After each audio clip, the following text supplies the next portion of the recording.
devil, you know. I rule a wretched iron fisted in control. You're not been to a scene what I have seen. I run it hard, you see what I mean.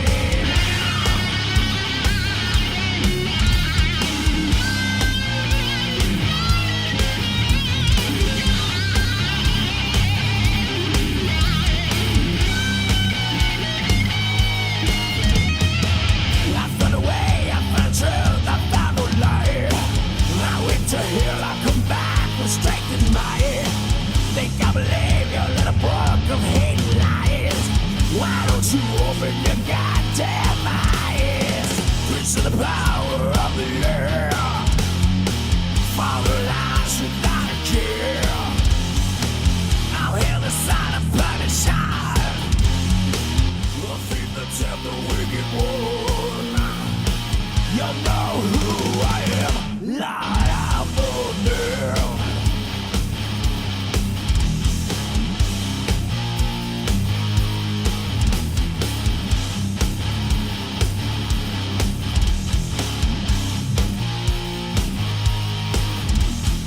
Step to the ledge, I'll shove you down into the hole. I'm the gatekeeper, the ruler of your soul. You're on a journey, it won't live the tale. Not stopping nowhere, welcome to hell. I've been revealed the fantasy. The angel of the bottomless pit. Ruler of the demon, Simon John. The king of time and lawless world. You know who I am, Lord of the world.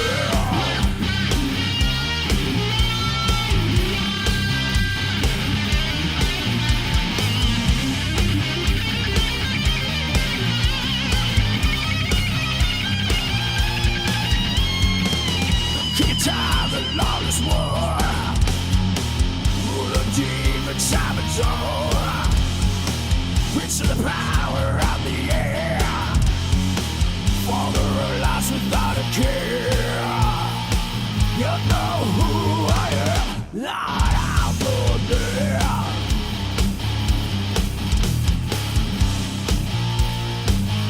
Lord of the world.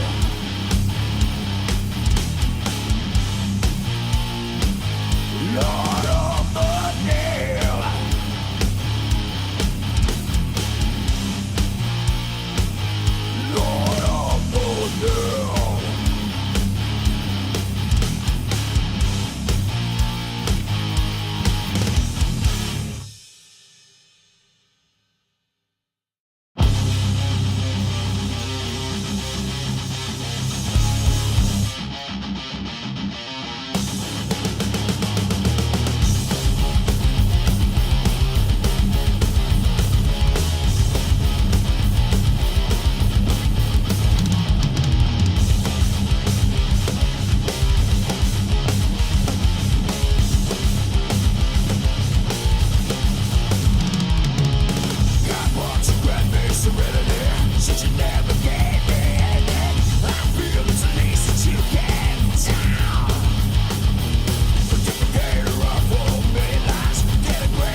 Ladies and gentlemen, welcome to the broadcast this evening. Thank you for tuning into Tarnation TV on the YouTube machine, live here at ASR Superspeedway Series on Sunday nights. Today's date, July 13th, 2025. Thanks again for watching. My name is Blaine Darlin, joined here by nobody. So this is going to be a one-man show tonight, but hopefully I do okay. Last week we had some glitches. We hopefully got them all figured out. For those of you caring about the technical side of things, there's a file involved with the sim that connects us together as a whole on the internet, and there seemed to be one digit that was messed up, which is why we had some issues seeing cars. So this week, it will be the test.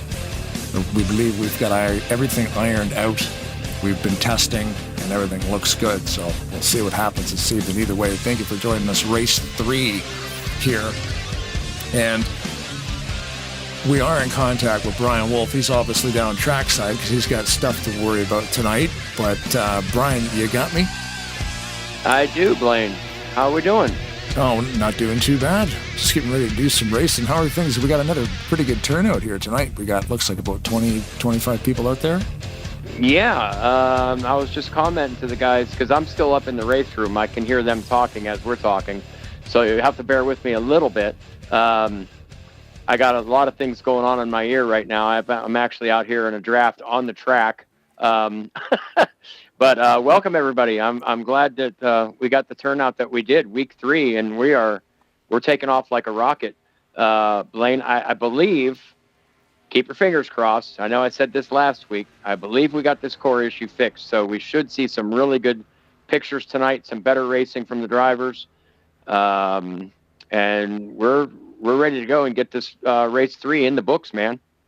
Yeah, after the race last week, Alex Moe, the winner, he was like, "Hey guys, by the way, I can fix that disappearing car issue for you." So that's super cool. We hope, and it is. It was literally like one number was missing, so we believe we have it fixed. We'll see when the race grids up how that looks. But yeah, man, we're just watching you right now, drafting there at the 47 of Brad Otto, and how's the track looking? Because you were going to run burnt screwdrivers, which I believe is a night race, correct? Yeah, we really wanted to bring that back for Rodney Sullins because that's something he was really proud of. I really enjoyed racing on that track, and I mean it's just another version of Talladega, but the graphics and the track surface and being that it was at nighttime was just really cool. I wanted to bring that back, and we're still working on it. In fact, in the next few weeks, I'll have some announcements for you as far as tracks and setups go. But for tonight, we're still at the Talladega, the TR Tally Rally version 1.5. And it looks to me like from the practice here that the middle lane is going to be the place to be. So we're going to see. Oh, and also just to let the viewers know that have been following us the last couple of weeks, couple rules modifications. We're going back to single file restarts as we shuffle through our kind of guys that are pulling admin duties for me tonight. Ken Roberts and our lead admin for the league actually doesn't look like he can make it tonight. So we got our work cut out for us as far as governing the race itself. And so we're going back to single file restarts. And also we're going to abolish that 5 yellow cap that we had. We're going to run all 66 laps no matter what, because I think we can trust these guys enough to where it's not going to be a crash fest, Yeah, I mean, most of the time we've dealt with these. I mean, it's just sometimes you just have a bad race and there's going to be 6 or 7 yellows. And then other days you're going to come here with the same exact crew and it'll be just flawless. So it's just one of those things. We always go back to gremlins. Sometimes you just get a bunch of gremlins out there in the engines and, causing problems as gremlins do. Right. And it's just like, what is wrong tonight? And there's nothing wrong tonight. It's just sometimes it's in the air. It's just not going to happen. So yeah, I was going to ask you about the caution limit. So that's cool. We figured the last couple races we've had here, you guys have run the full 66 and it wasn't, it was never going to be an issue of, let's call it early. Let's just run the 66. And 66 is a perfect race limit anyway. Even if there is a bunch of cautions, it's only a couple hours at the most. Right. And Ken Roberts, I think, said it best was, we're brand new here for this series, especially for me, kind of learning the admin duties and stuff like that. And he put it best when he said, we're going to have some growing pains, which we've already had some with the core issues and, car files and everything that goes into this.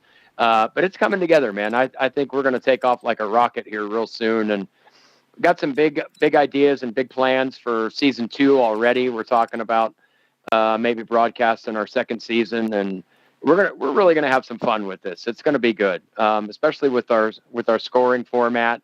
And the rules over here are pretty lax. We don't have a huge rule book. You know what I mean? These guys are all experienced at this sim racing. And they've raced together, over the years. These are, I consider a lot of these guys to be my close personal friends. And I've had a lot of guys approach me this past week saying, how much fun they've been having. And I got to tell you, it's not me. I've said this before. It's not just me putting this whole thing together. If it weren't for the league and Dave Chin and Nelson Rodriguez and Ken Roberts and Rodney Sollins and all these guys that have all this experience, I've surrounded myself with these guys. So it's, if there's any big major issues, problems, it kind of falls on me. But at the same time, these guys have been right here supporting me and helping me get these things fixed up. And it's all about having fun, man. We just want to have some fun over here. And I think it's going to be exciting. Yeah, and if you surround yourself with the right crew, you don't have to deal with certain things because you just trust that those guys are going to deal with it for you. Oh, yeah, yeah. So how much how much post-race prep do you guys go through? Because I noticed, everything, of course, is unofficial until the next week.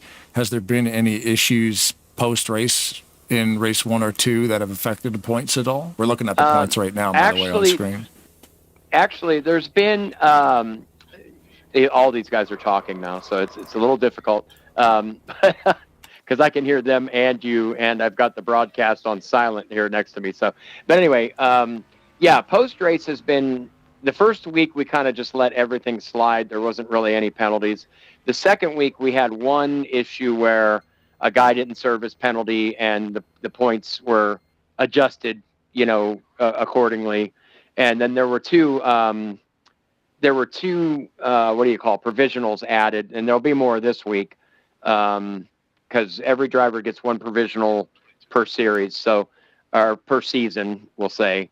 So that's really been the extent of it. It's actually been fairly smooth as far as you'll see. I see you scrolling the thing on your screen now. The only real thing that's incorrect on there is the number of starts, and that's because of how the RLM, takes the lines or whatever. And that's another, okay. I can go right back to, Nelson Rodriguez. All I do is save the export, send it off to him, and he does the points adjustment and posts them. So, without him, I couldn't do this. So that's why, it's so important for me for anybody, actually, if you want to be successful at something, you got to surround yourself with the right people, with the best people. And I really feel like that's what I've done here. Not just with our one-off races for Canon and, and things like that. Yeah, it's a lot of work and a lot of people to make it work. And yeah, I'm apologize too for the previous weeks because I've actually had the points wrong. I was just taking the export points. So now these are the proper points. You guys only do a 1 point difference per position, right?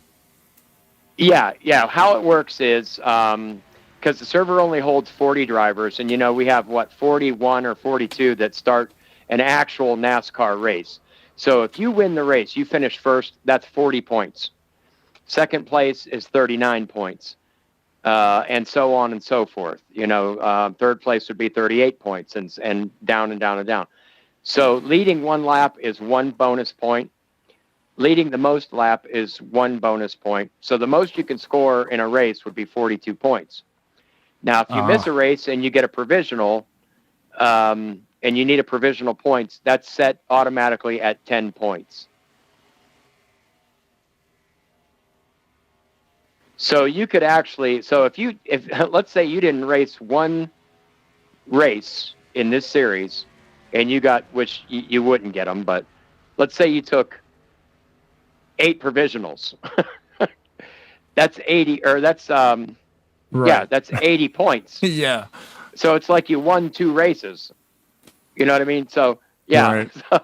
So that's why we kept it like that. We're trying to keep it as simple as possible. It's our scoring goes as, there's no chase, there's no playoffs, there's no segment racing. It's just all total points collection, and whoever has the most points at the end of this 8 weeks is deemed the champion, and then we'll move on to the next season. Yeah, and it'll be amazing how quickly, like, the 8 races go by, because we're here every Sunday, and then there's a little bit of a break before we go to the final race, because there's another one that Tarnation TV has planned on that day, unfortunately. But it'll be kind of neat to have a little bye week before going to the final race.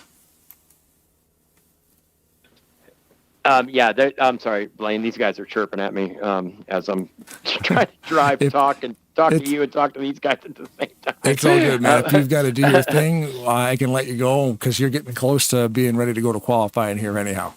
Yeah, we're 3 minutes to go. We're right on time, actually. It's about 10 to 8. So, yeah, we're right on time as far as our qualifying, and happy hour is going to be, I don't know if it's 10 minutes or 5 minutes, but either way, man, we're ready to go. This is going to be a blast. I'm looking at 20 drivers in here already. So, yeah, it's going to be good. Awesome, dude. Well, I'll let you get back into the racing deal here. You got to do your administration duties anyhow. I'll talk to you later when we're on track racing. All right. Thanks, buddy. Thanks for having me up here. And I know you'll do a great job, even though you're kind of by yourself. Just dial me up if you need me, and we'll talk to you definitely after the race. Roger that. We'll see you then. Thanks, dude. All right, buddy. Rock and roll. Thank you, Bryant Wolf. So, yeah, looking at the screen there now, we were just going through the points, had to change those from previous weeks. Obviously, we had a issue. I just thought they were running the regular points, but they have a modified thing. Either way, every week, I'll be leaning on the points that actually come off of the ASR website. So that's cool. And if you are interested, of course, in racing in this league, and you know how NASCAR Racing 2003 season works, you can get a hold of Brian, or you can just get a hold of ASR, anybody on there. A lot of guys here tonight. Looks like we've got about 22 connected. I'm obviously not racing, so about 21 or so. These guys have been out here practicing for, let me see, who's done the most laps? Brad Otto in practice, 48 laps. Cutting their times and stuff. Upcoming broadcasts. The next Maverick race, they will not race in July, just the one from last Tuesday at Daytona. They take July off, almost. August 5th, return at Maverick Cup Series at Rockingham. That'll be an 8:30 start. Those are Tuesday events. And, of course, next Sunday is the 20th, and the Sunday after that is the 27th. We'll be right here at ASR, 7:30 p.m. sharp. Rod Weston could not be with me this evening. He races at the actual track. He's got a racing team and a couple of cars out there. I believe he, depending on the race day, sometimes he can't make it in. And Andrew Miller, the backup broadcaster here, he was unable to make it today either. So you just got to put up with me trying to run the show all by myself. And that obnoxious beeping noise that you heard before was my battery backup that supplies power to my computer. So that's interesting. We've had some power hiccups the last couple of days, probably just because of the heat wave that's going through and everybody's running their air conditioners and stuff. So kind of neat. I'll deal with that later. But yeah, that was super obnoxious. I didn't know I've never had to push the mute button on my battery backup before. Either way, thanks everybody for watching tonight. It should be a good race. Let's go back to the standings here. So you can see total so far for the season. I think there's been about 25 total drivers within the first 3 races. And we'll just see the bottom here. Keith Bynum and Denny Carroll, the 25th one, rolling out the list there. Leading the series, of course, Mark Paglia. Close second, Brian Wolf. Chuck T. in third, Mike Mangialardi, Kelly Causey, Ed Finley, Adam Simonik, Randy Waugh, ASR Berge, Ken Roberts, C. Jacks, Brad Otto, Alex Moe, John Godfrey. Postal, of course. Obviously, you're going to see the ASR guys. Nate Balser, David Chin in the 88, Dennis McCarthy, Josh 2, Brian Rawson, Slingshot, Shalansky, can't remember the first name, Rodney Sullins, Keith Bynum, and Denny Carroll. Rodney was texting with Rodney today, and he was saying his dad might be watching tonight, so that's kind of cool. Get the whole family watching this thing. We're just in the middle of a server reset. And just as I said that, they fire it back up again.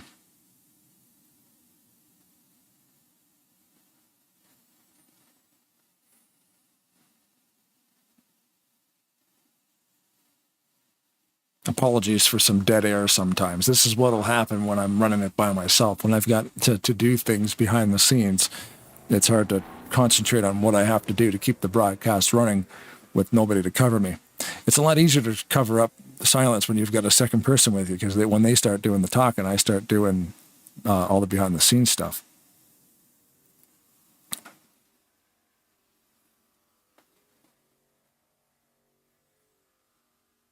So yeah, if you dig what we do, TarnationTV.com, simple little website there for broadcasting services for this game pretty much. We do other games if you want to. Just depends on what they are. You know, it's tough to, when it comes to the live streaming, I always thought it was kind of weird.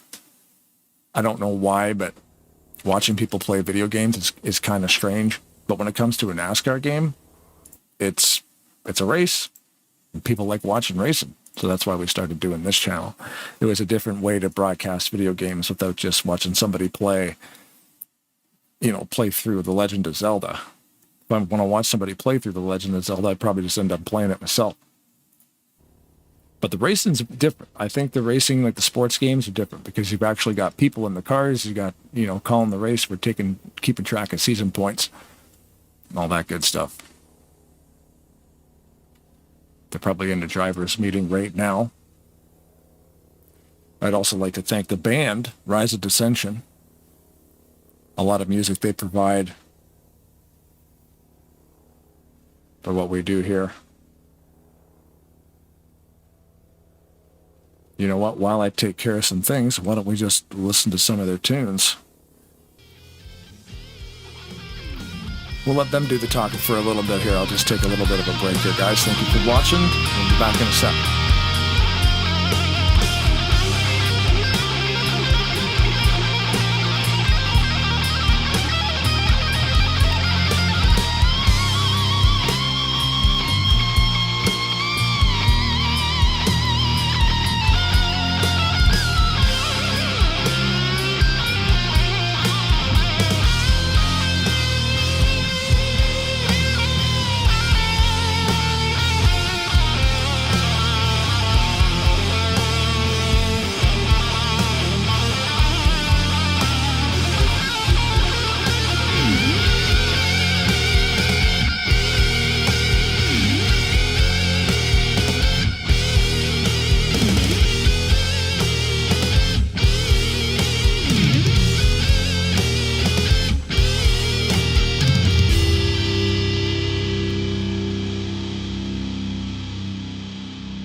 ship fulfilled, and the blood will spill when I kill that world.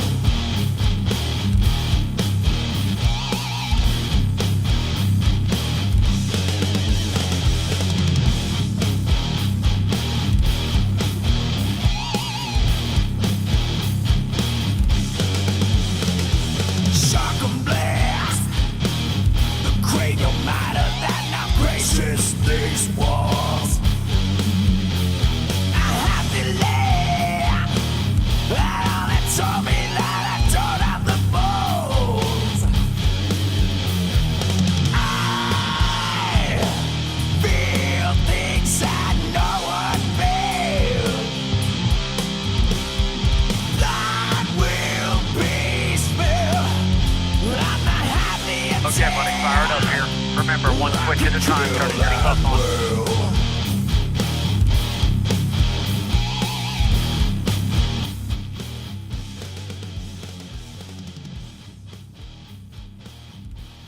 All right, it looks like we are headed into qualifying.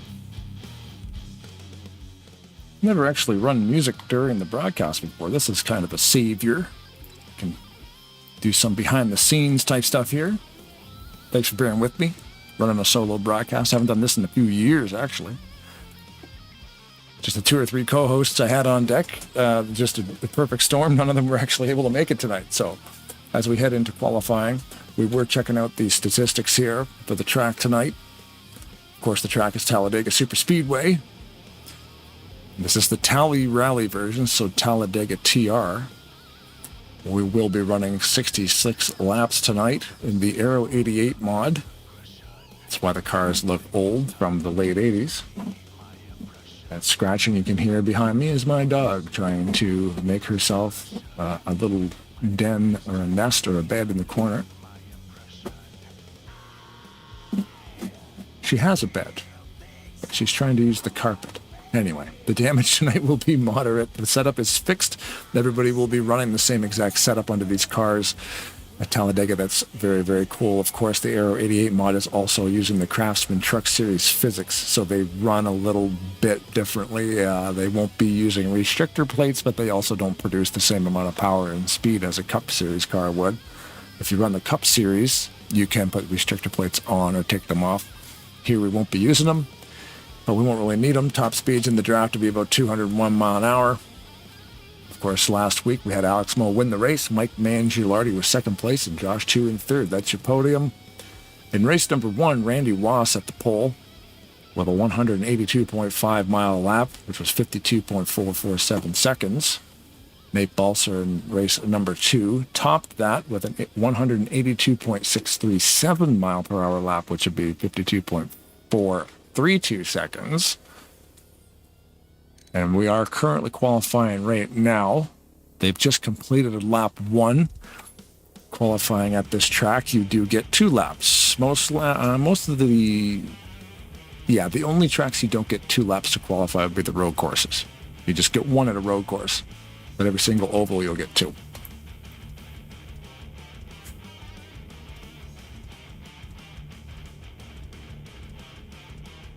As the qualifying comes to a close here, let's take another break. Keep on listening to some tunage. The match is struck. The ritual has begun. The things the devil makes us see will do is give the fun.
Thanks for bearing with me. Hope you like heavy metal.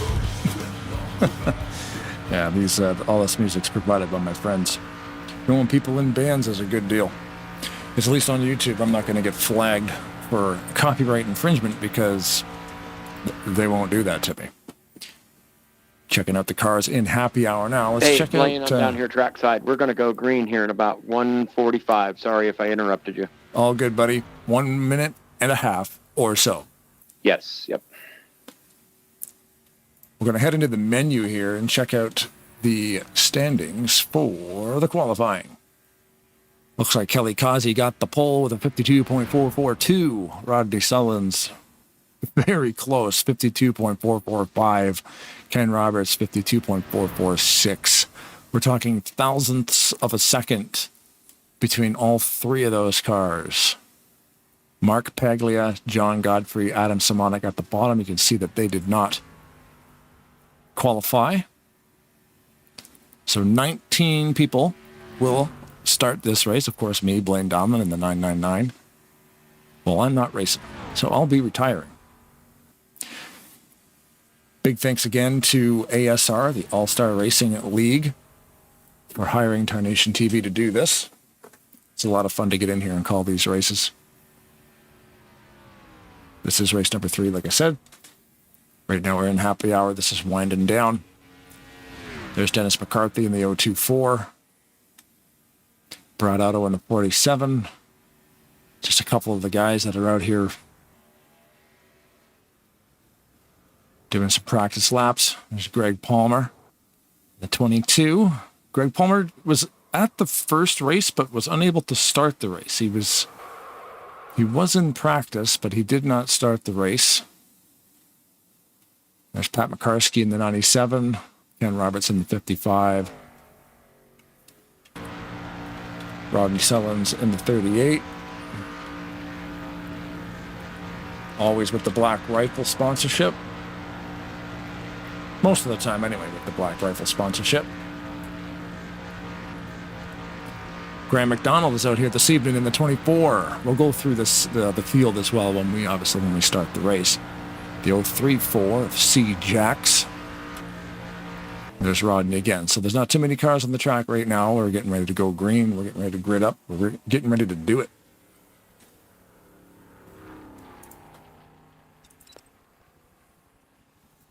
Race number 3 is about to begin. You heard Brian in the pre-race say they originally started with a 5 caution limit where the race would end on the 5th caution. If a 5th yellow came out, the race would be over at that point. They decided after the first couple races, whatever, let's just run the 66 laps. It's always fun just to run it out. If the races were longer, I could understand having a caution limit. If you were running like 100 and something laps, maybe then it gets a little annoying, and after 5 or 6 cautions, you can kind of tell, okay, maybe this is just going to be one of those days, let's go home early. Because it tends to draw the broadcast out a long time. A 66-lap race here usually takes about 2 hours or so. We also have about a 30-minute pre-show.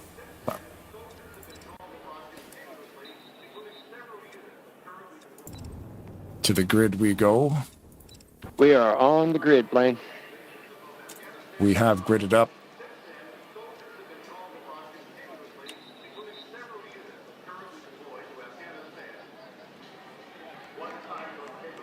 Drivers, start your engines.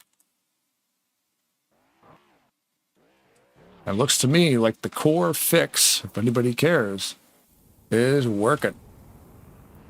As last week, we were not able to see all the cars. You could only see about maybe 5, 6, 7, 8 cars at a time. So this is very, very good news. Brian Wolf, core is working flawlessly. Outstanding. Yeah, it's good on my end too, buddy.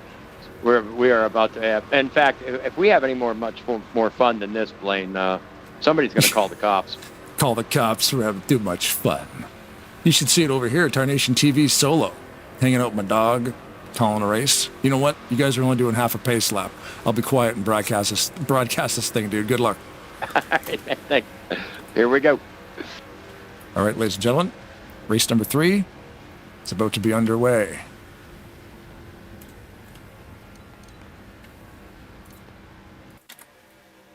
has the 13 of Kelly Kazi. Then row number 1 right next to Rodney Sullins himself. The green flag is up. Race number 3 has begun. And we can see all the cars. I'm digging it.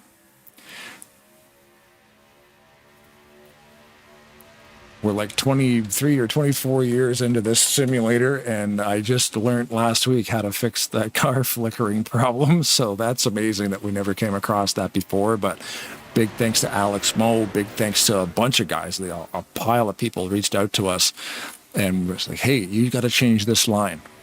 So we went into the ASR core file and we switched it, and now it's working. So most leagues will run different cores.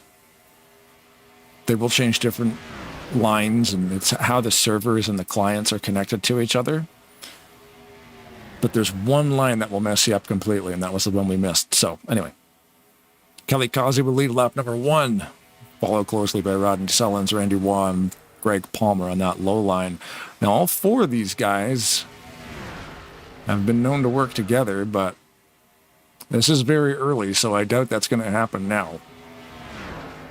I tend to think there's always a plan, and then that plan goes out the window, just kind of depending on the nature of the beast, what's happening on the track.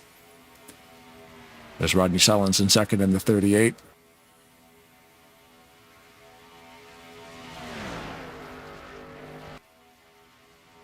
Behind him in the 22, Greg Palmer starts the race this evening. Graham McDonald right behind him.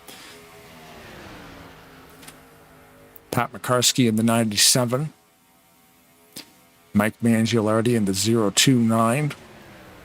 Right behind him in that red and white, Budweiser. Brian Rawson, number 6, being pushed by the 21 of Randy Waugh. I'll bet you Corey's watching this evening. Ken Roberts looking up the right side of Waugh. Maybe trying to get something started there. Closely followed by Dennis McCarthy in the 024. Will McCarthy go with Roberts? Yes. I'm that guy. I always go to the outside. I'm not sure about this track, though. This track, that high groove, is not the friendliest groove. You need a lot of cars up there to get that thing working. I think that's why we're looking at maybe a lot of these people will actually protect that middle line. There's David Chin in the 88. Thanks again to David Chin. Bryant Motorsports. Bryant Auto. Is it Bryant Auto Sales? I think it was Bryant Motorsports. Anyway, they sponsored the broadcast for all the races here, all 8 weeks. David Chin and that whole entire crew at ASR decided to pull us in here. The 47 goes around. That is Brad Auto. And they are up in the air. The yellow flag is up. The 28 looks like it got caught in that as well. There's Adam Simonik in the 016. And there's Dale, let me see, Shalinsky in the 94. Dale Shalinsky, I got to say, yeah, because it comes up as a D. John Godfrey is out there as well, the 711. We're going to see Brian Wolf there in the 29. And Chuck Taylor in the 18. Chuck T, I believe last name is Taylor. I heard somebody call him Taylor, so I'm just going to go with it. Until I am corrected. Craig Hagley in the YouTube chat says, good luck tonight, gentlemen. Thanks for watching, Craig.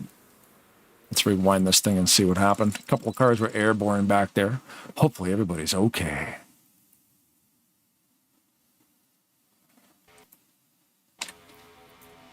We can ride with Chuck, see what he saw. Yeah, in the review mirror there.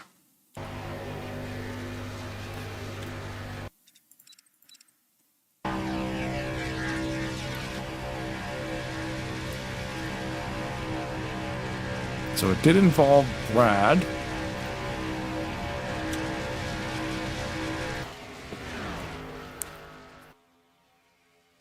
Let's speed it up a bit here and get to the issue. Okay, yeah, it looks like he might have been tapped in the corner by Jax. helicopter view of this will actually show us a little bit better. Very close drafting down the back straightaway and going into the corner. Might have been a bump trap just a half second too late. Got turned around.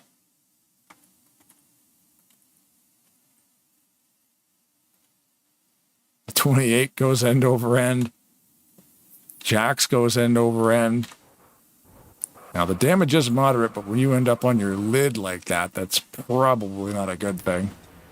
It looks like the 28 is actually smoking, so that's no good. We're back live here now. It looks like Mark Paglia's day might be over early. Unfortunately, he's dusting the track.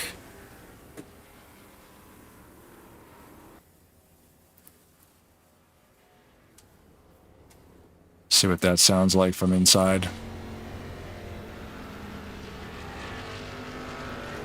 We'll just ride along with Mark. He's going to have to pit and probably park this thing. Usually when it's smoking, there's no way they're going to be able to fix that damage. Cars that pitted, pretty much everybody except for Mark Paglia, David Chin, and Randy Waugh. Now, Randy Waugh's leading this thing. Stay out and get those bonus points.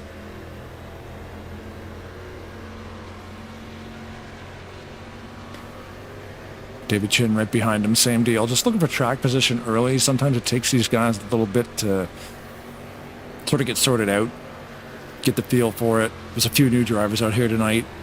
20 is a great number. We've got 21 cars on the, we've got 19 cars starting the race. Definitely the ideal number. Yeah, it looks like Mark will be going.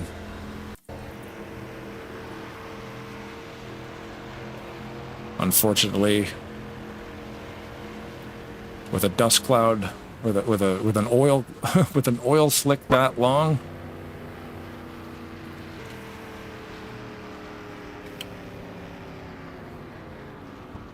the 28, his night will end right there.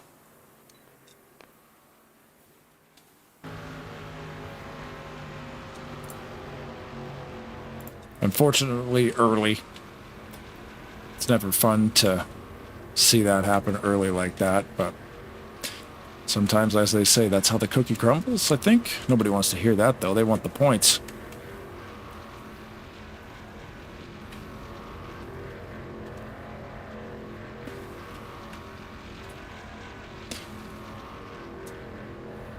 Engine header. Well, now that we know what the problem is, let's see if we can find the in-car camera of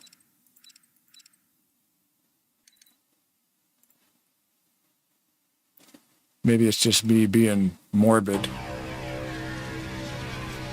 but I always like to see the in-car of accidents, especially if a car is going to lose an engine. So I think that happens right here. Yeah.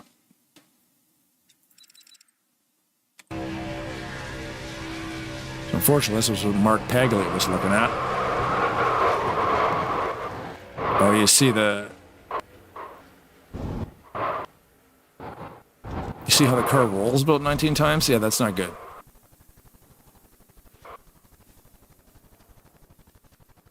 It's wild that it's actually sitting at like 0 RPM right there, but then it's still running. I think when he started flying, he just put the clutch in. And then it catches fire, as they say. Back live on board with Brad.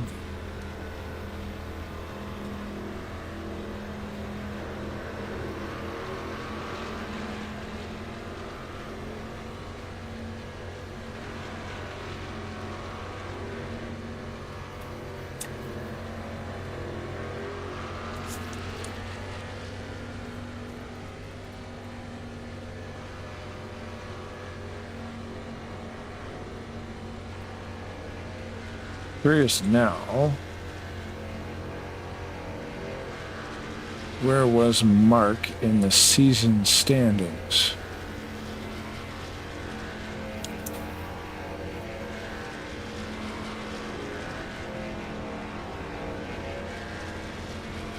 Or was this his first race here? No, he's been here before. Yeah, he's number 1. Okay. So that's interesting, because as your current points leader being ejected, basically, I'll say ejected, because he got ejected into the fence.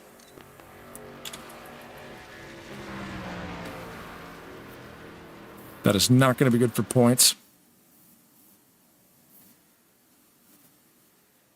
Now, last week, Bangiardi, let's see. Yeah, we had a couple of really good finishes.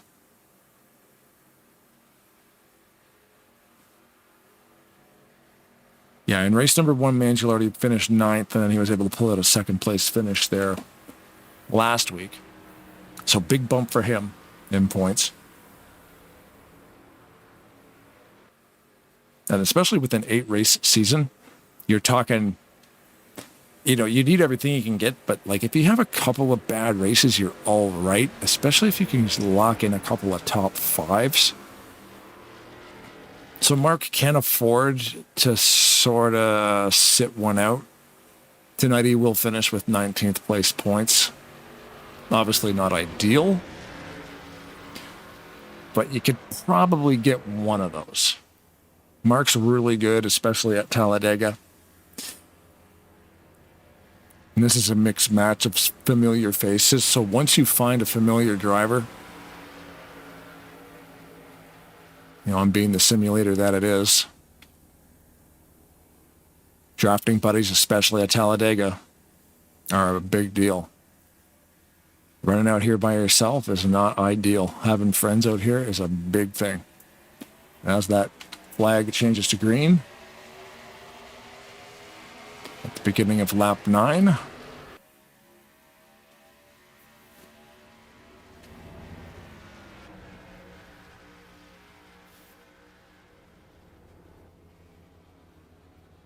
The single file restarts is a lot easier for the administrators as well, because what happens is if you pass somebody on a restart, technically you get a black flag because this thing runs off the rules that happened in 2003. They're not going to allow that to happen, so the admins can actually clear the flags. Single file restarts makes that a lot easier for them. They won't have to deal with that. Although you could still pass to the outside. That's totally legal. Before the start-finish line, you are able on a restart to pass the... Okay, we're going to go too wide here through the trial. But these guys are already starting to get that top line going. It's not the best line on this version of the track, but if you do have a string of about 6 or 7 cars like they do right there, it might actually work.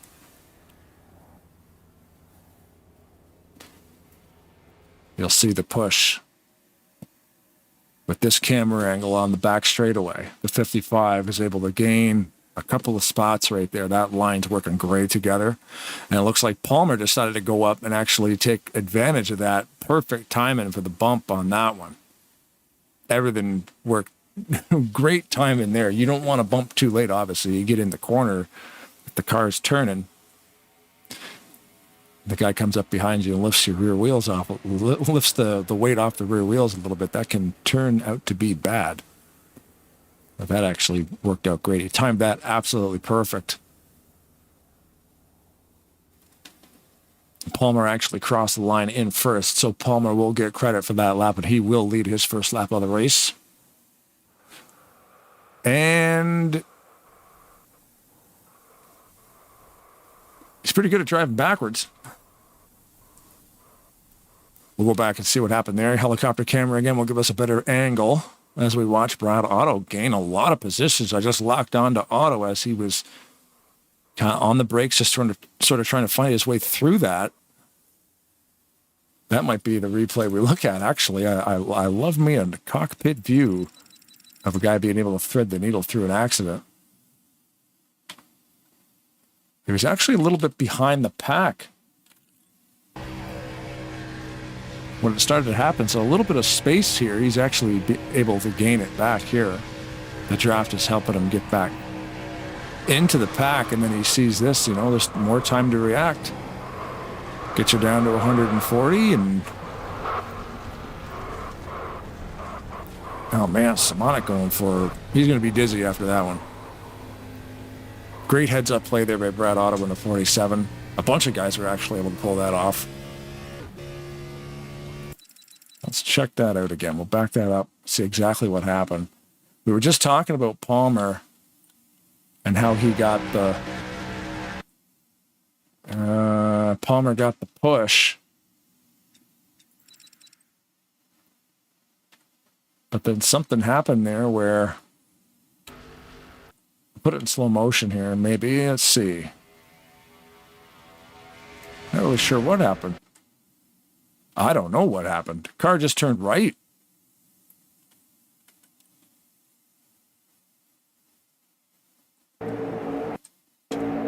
Car just turned right. A little bit of a door bump there on the 38. That seemed very violent for what it actually was. It might have been a combination of just a little bit of a lag issue.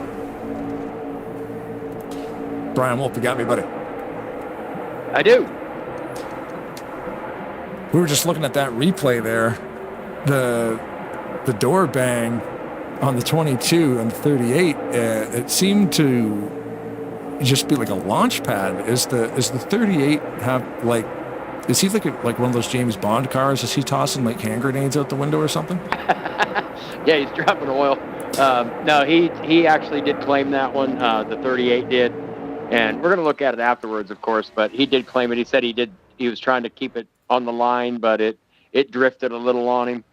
So he did claim it. So, but I got to tell you, so far so good, man. This it's running smooth. Yeah, man, flawless. This core is great. So if anybody needs help with that, we can definitely help you. We can set up a NASCAR 2003 educational course on how to set up your races if you have cars that disappear. That's awesome, man. I tell you what, I couldn't be more pleased, with this, because like I was telling these guys in our little drivers meeting, I'm really glad that everybody showed up tonight. We are missing a few. There's a couple other leagues running tonight, but I sincerely believe we are sitting on sim racing gold here if we take this in the right direction. Which I believe we are. Like I said before, onward and upward, man. Here we go.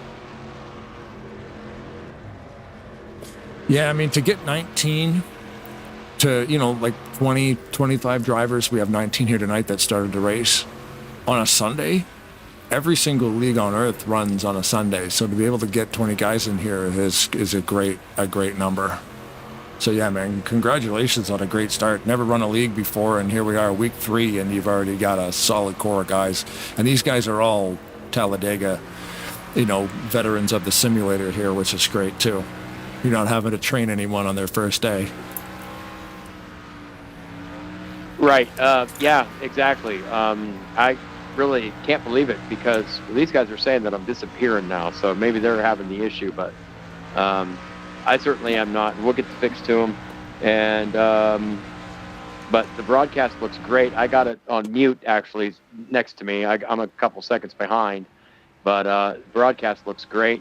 And since you're rolling on my car right now, I kind of been wanting to talk about this for the last 3 weeks.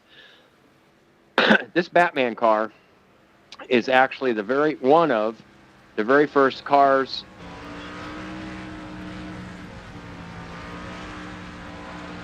I'm sorry, they're chirping at me. This was one of the very first cars that I had painted for Canon. Canon was the big superhero fan, and this car, I had a lot of success with this paint scheme. Over at RTG, I won a handful of the Challenger races over there with this, and it was all made for him, and I wanted to bring it back as kind of a throwback. And I think throughout the season and next season, you're going to see me in some more of Cannon's cars. He was a big Batman fan, and the first year when that happened to him, when we lost him, he was planning on going as Batman for Halloween that year. So that's why we painted this car the way it is. And I tell you what, I couldn't be happier. I mean, this is like, I feel like I'm at the very peak of my sim racing career right now, and it's just been a wonderful experience, man. And especially with you guys doing the broadcasting, even takes it that much further. You know, it's just, I couldn't be more proud of these guys. Yeah, man, it's great. So you actually had to go back into a hard drive somewhere and find this car file. I did, yeah. But I've got other ones too. I've got the Flash and Spider-Man and, you know, all his favorites, the Hulk. You might see those in the weeks to come. Nice. Deciding to pit. What's your fuel window here? It's about 21 or so, correct? I believe so. We're set to... Oop, just sped. We're set to 2X. And I'm gonna let a little secret loose here. You know how our scoring works. If you lead a lap, that's 1 point. And if you can lead a lap in every race, that's 8 points. That could mean the difference between a championship or not. So that's why I take that lady lap there, that we call it, and kind of start in the back. We still got a lot of laps to go yet, so. Yeah, man, every point counts, so that's always a good plan. I think I just got caught speeding, so I'm gonna have to go to the back anyway. Nice. Well, yeah, man, we'll let you get back to it here. The lights are probably off by now anyway, but yeah, man, we'll be watching, that's for sure, because that's what you're paying us to do. So, good luck, bud. All right, man. I did get that speeding penalty. Nice. All right then. We'll be watching that too. Was it worth the point? I don't know. We'll find out. Hey, if it's going to happen, at least it happened early. Brian Wolf in the 29 car, caught for speeding on pit road.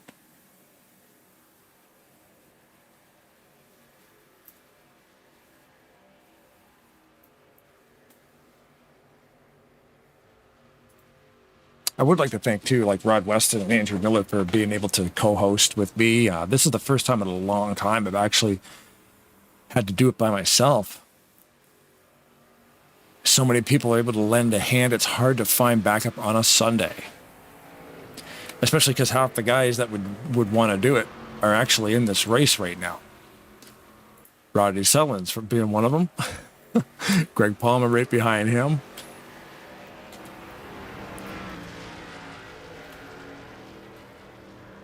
John Godfrey, like, you know, there's all kinds of guys in here that could totally do this, but the pace car is off and getting out of the way as Kelly Causey is your race leader, leading this pack back to a restart at the beginning of lap 16 and coming right up. So we're looking at about a 20 or so lap pit window. If they go green, that would put us in around lap 25 or so, maybe lap 26, because of course that's under caution as well. So Brian Wolf did say that he did get a penalty for that. He will have to serve that penalty. Just going back here, we got some 3 wide action going on. Greg Palmer there, they get that sorted out.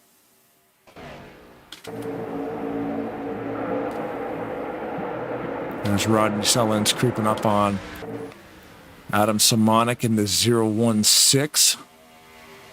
Directly behind Dale Shalinski in the 94.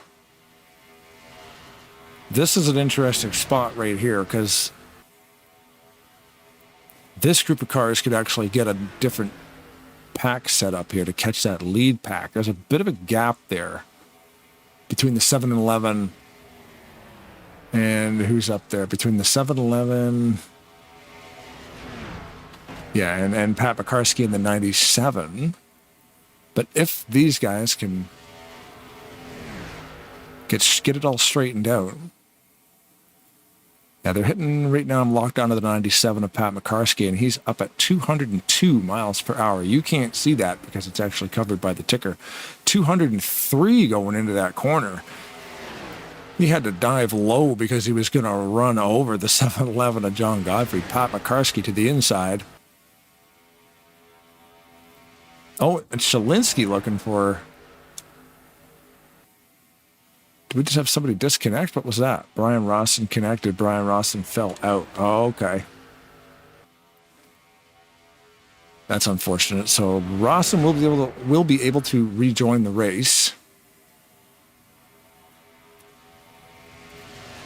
Pat McCarskey had a great run down there, being pushed by Graham McDonald on that low line. And Shalinsky right behind them. There's some space there too, so you can take your choice. Where do you want to go? You go high, go low. Here I'm thinking low, from what the guys are saying, low and or the middle. That third line, which would be up near the wall, the high side, not the greatest choice here, unless you've got a lot of buddies to help you. Oh, Shalinsky kind of giving Ken Roberts at the 55, giving him a strong arm. Roberts backed out of it.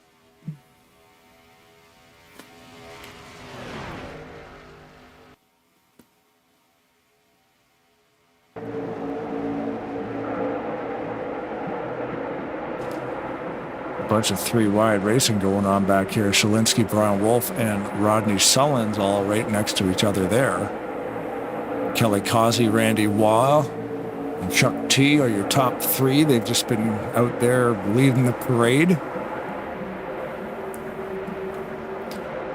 Brad Otto falling back a little bit. Oh, Shalinsky actually bounced off him.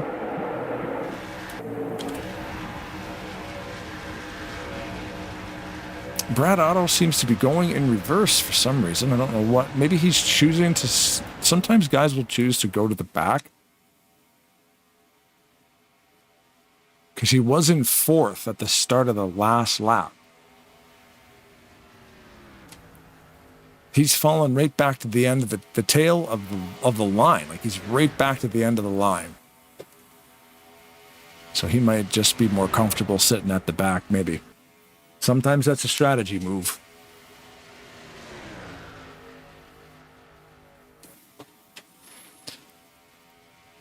Back to the front of the pack here. Chuck T in the 18, third position, right behind the 21 of Randy Waugh and the 13 of Kelly Causey. It's neat seeing Kelly in the 13. It's usually running a 00.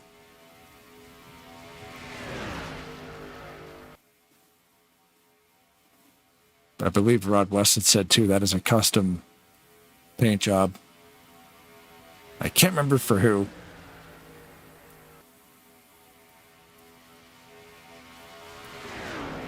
Thanks again to everybody who's watching this thing on a Sunday night. You have a lot of things to do on Sunday night. The fact that you even tune into this thing, and especially when I'm trying to run this thing by myself tonight, big thanks. Always glad to have you. Tarnation TV up around 320 subscribers on YouTube, which doesn't seem like a lot, but every video gets 200 to 300 hits, which is kind of cool because that just means every subscriber is tuning into the races and catching the races the day after or a couple days later. It's kind of neat when you see other channels that have 3,000 subscribers, but their race broadcasts only get like 60 hits. Or if I've got 300 and I get 300 hits, it's like, well, you know what? At least the subscriber base is dedicated. And it's pretty neat to think that we could, I could play this game for so long driving it. The best simulators of all time. And see these guys broadcasting this thing going, oh, maybe I could do that. With free softwares and everything else. The 13 has led 12 laps tonight. Randy Waugh has one. Another one lap led by Brian Wolf. Greg Palmer has also led a lap. Those are the only cars. 6. We have 6 laps led by Rodney Sullins. 1, 2, 3. We've had 5, so that gives us about 5 different leaders. 2 cars have retired from the race this evening. Mark Paglia in the 28, 16 laps ago, engine header. We were focused on him dumping oil. And Brian Rawson, about 7 laps ago, he eventually has retired, actually. It looks like he was having connection issues because he was logging out and logging back in again. And there's Pat McCarskey, has found his way to the 5th spot, looking up the outside. CCR Jackson, the 034, you see him becoming that lap car there.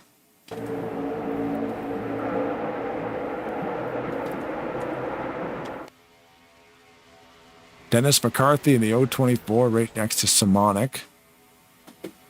Sullins pushing him down there on the low line. Now, we were expecting to maybe see some pitting here in the next 10 laps or so if we go green the whole way.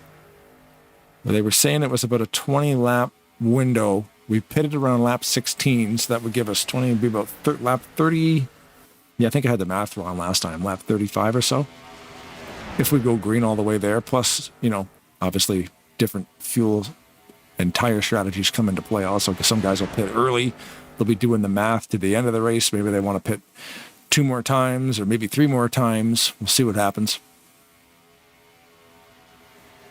Dennis McCarthy kind of in the middle of 2 rows behind him there, choosing to go with Rodney Sullins in the bottom. It seems to be just a parade of that front 4. They're just kind of sticking together right now. John Godfrey, Chuck T, Randy Waugh, and Kelly Causey.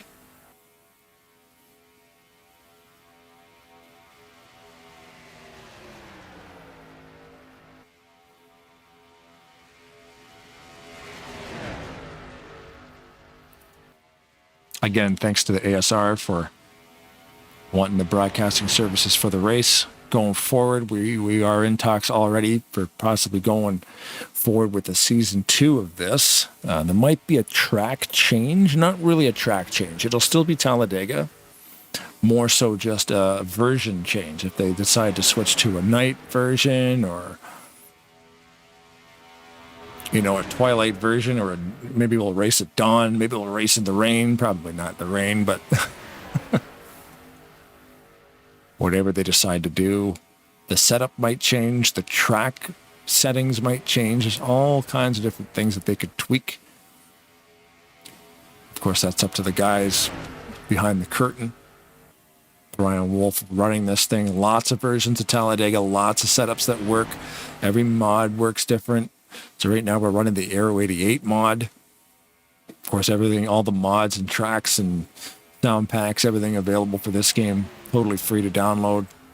Most of the creators have a donate button, so that's always cool. I've donated to many creators that, they don't ask for money to download their stuff, but they always have a donate button. And that's always cool to send them $5 or so.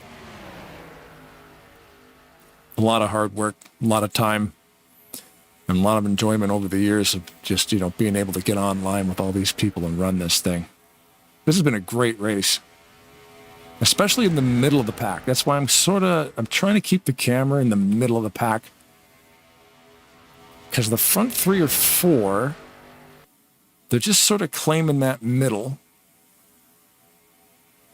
And it's not, of course, just as I say that, McCarthy pulls out to the right side of Waugh and is able to get a push from Rodney Sullins and Ken Roberts in the 55. Brian Wolf right behind him, and of course Palmer in that Boudreaux's butt paste, red and yellow. It never fails. Right when you start to, the front of the pack is really just sort of sitting still. Causey's just dropped about 5 spots now because of that move by McCarthy. And those other guys deciding to go around him. Now let's see if we can see that from a different angle to see exactly how that happened. We'll back that up here to check the move, because these guys were running nose to tail for so long. Bryant Motorsports Auto Sales. Thank you very much again for sponsoring the broadcast. This is an instant replay of when the 024 of Dennis McCarthy decides to make the move here to go up beside Waugh. Right there on the back straight. Perfect time, and halfway down the back straight, the 38's able to give him that bump. As you can see that too. I can actually change that camera angle, because the thing is, the 21 actually got the bump on the 13 right about there. So as the 21 was putting the lumber to the 13, instead of just sticking with it, the 2.4, see here, we'll back this up. is able to just squeak out. And then he gets the push from the 38 of Sullins, which launches them right past each other. I can't, you know what, the timing on that bump from the 21 and for the 24 to actually get around him just as they bump was pretty incredible. The 21 bumps the 13 and the 24 is like, I'm not going to bump anybody. I'm going to go over here and get the push from the 38, which launches him straight to the front and puts the 13 and the 21 way behind. Let's change the camera angle here. Yeah, he dropped them back to, what is that? Looks about 6th spot. So 6th and 7th from 1st and 2nd. Randy Waugh, Chuck T shuffled the whole front line out of there. We got a fresh number 3 at the front. The 024, your new leader, Dennis McCarthy, followed by the 55 of Ken Roberts and the number 29 of Brian Wolf. And the number 38, right behind him, of Rodney Sullins. And, of course, the Boudreaux butt paste sponsored yellow and red 22 3G Greg Palmer.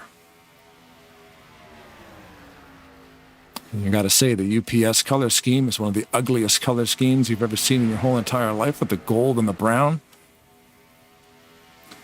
But it always looks cool on a race car. I don't know. It shouldn't work, but it does. I work for FedEx, so we get to wear purple. I'll be putting on the purple tomorrow morning when I go to work. Kelly Causey was leading that race. He has led 18 laps tonight. Dennis McCarthy now has 5. We are going to be looking to pit under green, and you will know that that is going to happen when this entire line, which is currently running the middle, they'll move to the bottom and hold that yellow. They hold the yellow line.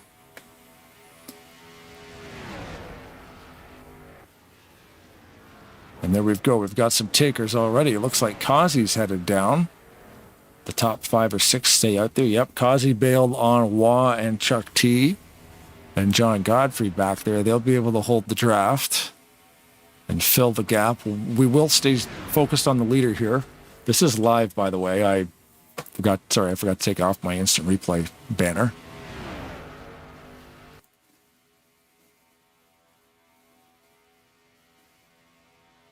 So these guys, Dennis McCarthy. Green flag stops coming up, Blaine. The 55, the 29, who you just heard on the radio there, and followed by the 38 of Sullins. We'll focus on Sullins because it keeps the camera sort of in the middle of the screen. Whoa, they're smoking them. Oh, the 55 drifting into the pits. He actually made it work? Holy moly. That was actually pretty awesome.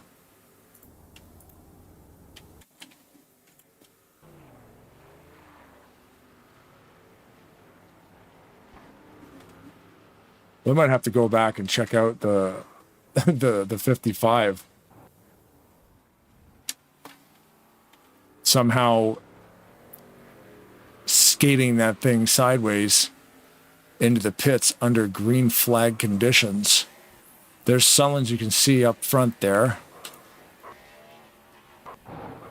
These are green flags.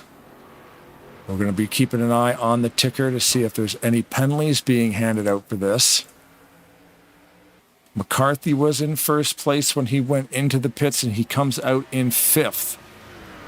And he will be part of that lead pack still, led by Brian Wolf.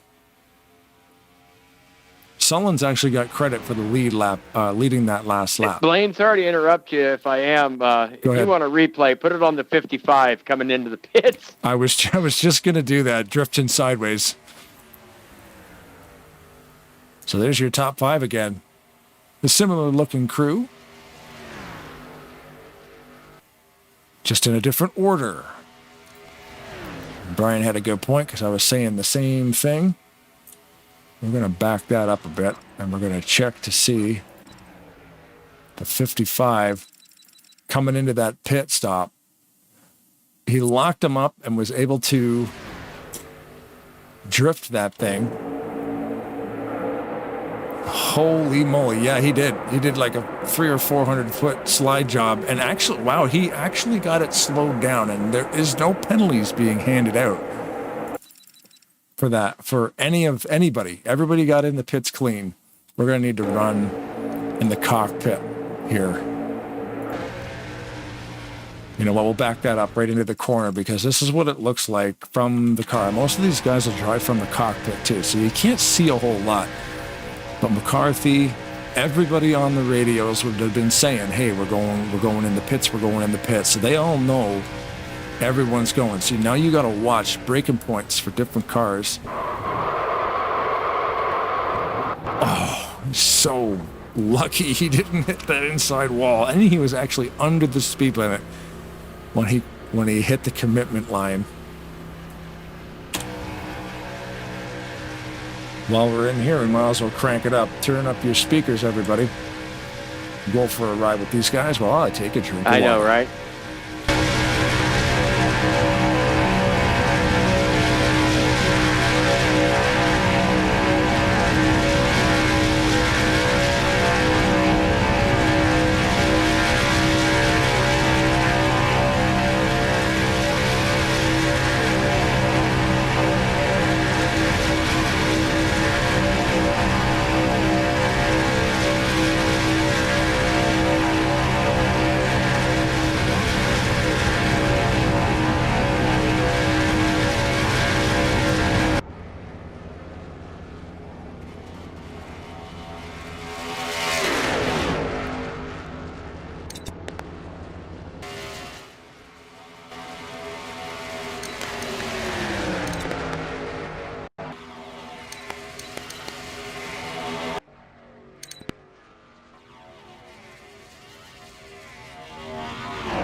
Always love a good crank it up. Hopefully you didn't get dizzy.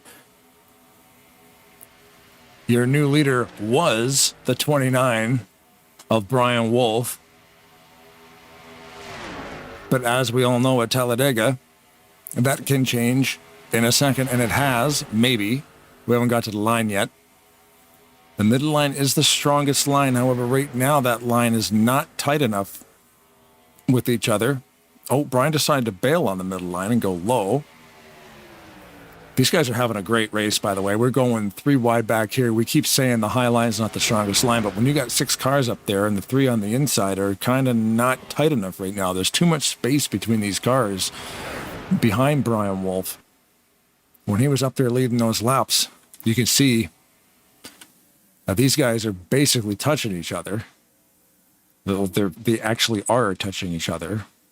And when you've got Ken Roberts, Kelly Causey, Greg Palmer in a row, you Chuck T right behind them there, you can see the 21 of Randy Waugh on the inside.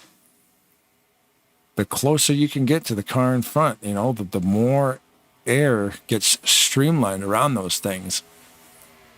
Anybody watching this too is like, well, what are you talking about? Like, it's 2003, man. It's just a video game. No, that's a simulator, so there's actual physics involved here.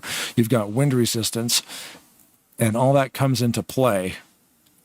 The closer you are, the tighter that draft is going to be. You can see the 29 move up to the wall there because he's trying to find Chuck T here in the 18. And see how they gain on the 22. They might be able to pull this off a little bit next lap. You see that 029 of Mike Mangiel already there up along the wall with the 88 of David Chin. They are going a lap down. So they will just kind of yield to the side because you got the lead pack coming at about 200 mile an hour and there's only two cars there. So they're probably only about 190, 192 maybe. So with almost a 10 mile an hour speed difference. Let's see. This camera's fantastic, by the way. You can really see the push. Oh, no, we got the 38 going around back there.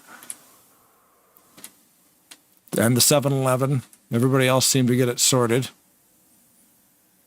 So this throws a wrench into some people's plans. We will definitely see pit stops now. And these next round of pit stops will be able to get these guys to the end.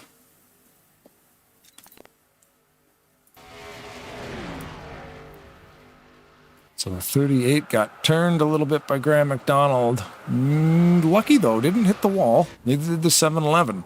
So they're definitely going to need new tires, but they probably will be okay when it comes to repair and damages. Rodney Sullen's going from 8th place probably back to about 13th because that'll be the end of the lead lap.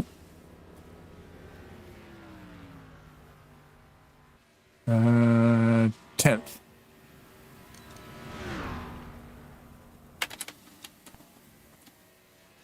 Just looking for the pace car. There we go. The 55 in first. We'll find the pace car. Let's see what happened to pit lane camera number 2. It is looking at the sky because I came up with some pretty neat camera angles. Let's see if we can fix this thing. We'll put it back.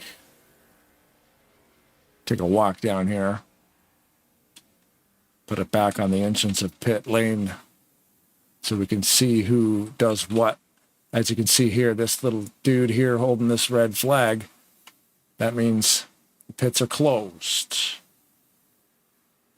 Now he has changed it to green, which would mean, oh, you guessed it, the pits are open.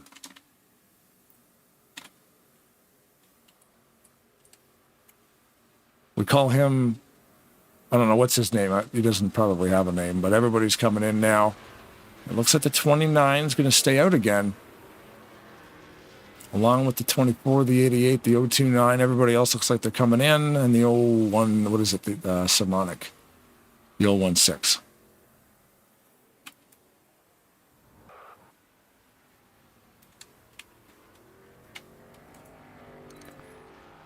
Get up to the front of the pits here, check the pit stops out.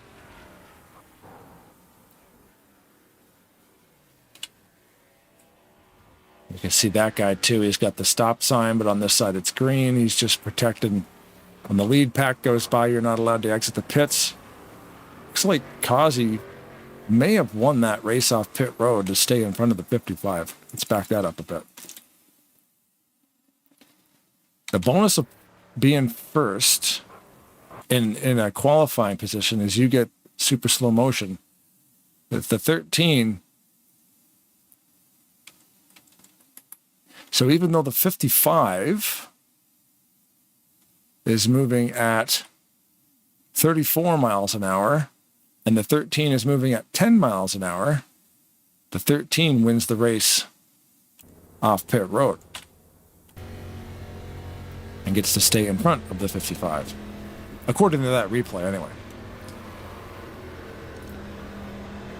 Interesting turn of events. I thought they might have held on a couple laps to pit, actually, to guarantee that they could make it the rest of the way. Yellow flag pacing. They do gain some laps back, so that's probably why they all pit. I would have thought more guys would have stayed out and kind of taken advantage of this, 2.66 mile track, drive around it a couple times under yellow, then go into pit.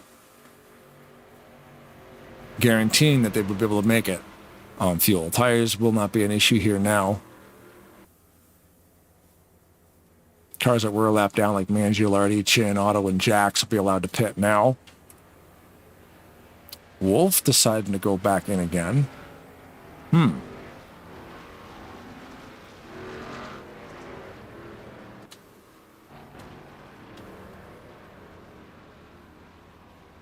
All right. Going down for a top up and probably no tires.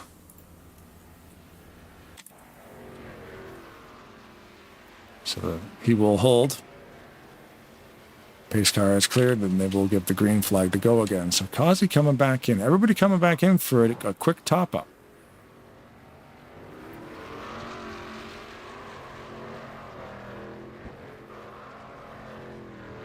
Not quick at all for the 13. Maybe he... Interesting. Either way, always need to see some different pit strategies here.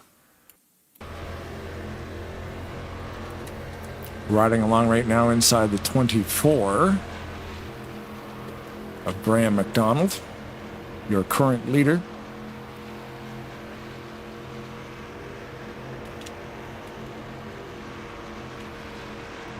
There's Adam Simonik right behind him.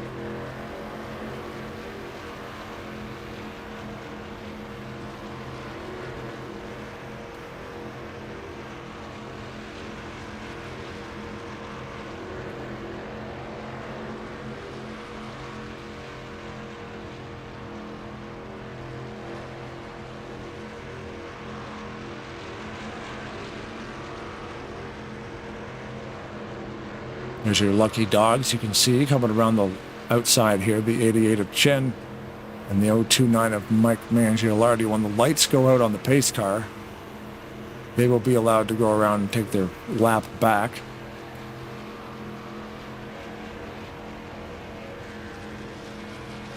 I'm also showing Brad Otto, but I'm not sure. Oh, it looks like these guys are going to go for a pit stop. Yep.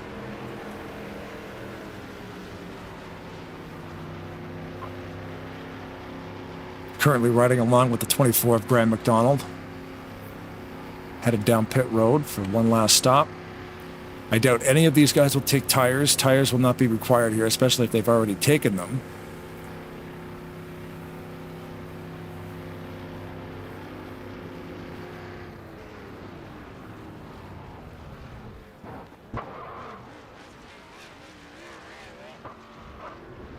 No tires for Palmer. Graham has full tire service. He will go from leading the race. Once he crosses this line, we'll get an update. From leading the race to going back to 11th. Now, I'm curious if that was on purpose to get a 4-tire stop. I mean, he is going to have to do almost a full run, so it's not a bad call. Especially on a super speedway when these guys are going to be drafting each other the whole entire time. You know 100% now that your tires are totally fine.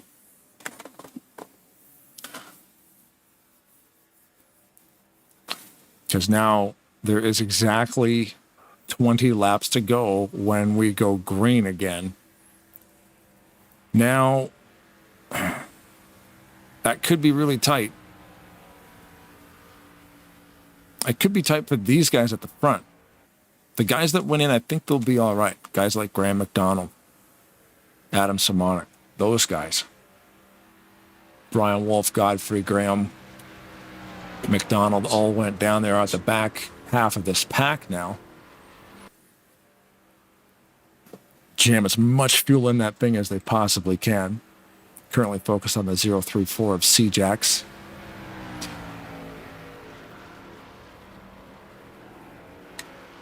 Jax is currently in 17th position, though.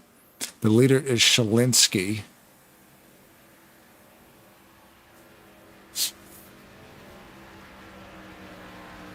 The 94 of Shalinsky will take the green flag here at the start of lap number 48. When he hits the line, it will be lap 48.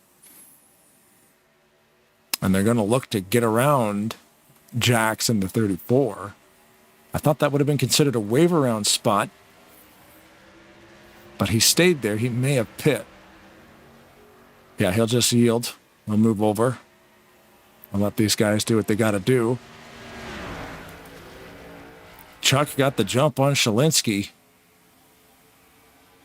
And Rodney right there too.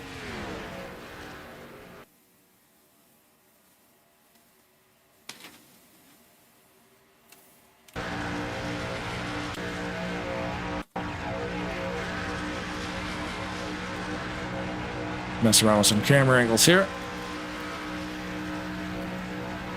We'll use the 38 to pull us along. As the 18 to Chuck T leads this race. Wait, no. Yeah.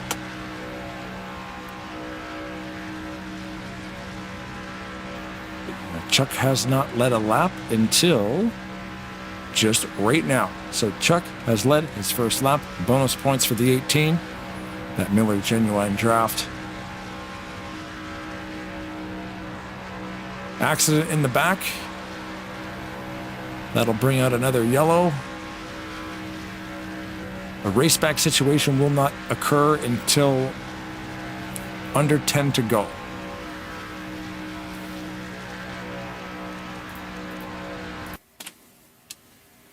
Which means the yellow comes out. These guys just sort of float out of the throttle a little bit, hold your positions, take the flag out of the line. They will catch the pace car on the back straightaway. And this will definitely ensure that everyone on track now will be able to make it to the end on fuel. I don't imagine you'll see anybody pitting unless they were involved in that accident. We will go back and check that out, by the way. See exactly what happened. A bad bump, malicious behavior. I don't know. We're going to see. It looks like Adam Simonic, CCR A Semo. Yeah, these guys are going 3 wide.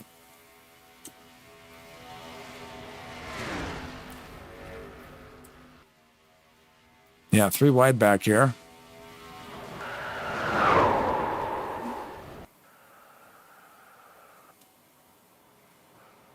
A lot of guys are able to get through that, actually. And again, doesn't really look like a whole lot of damage. It's more so the tires. Like they're definitely going to have to pit for tires.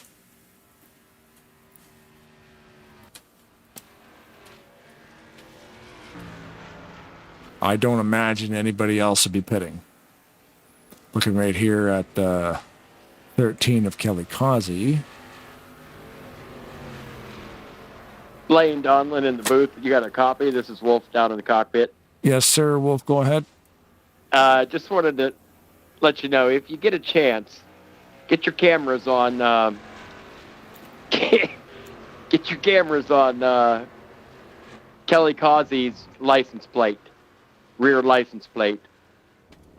Okay, let me check this out. 1 second. That's for all you Seinfeld fans out there. Oh, I think it's Ass Man, right? Is that something like that?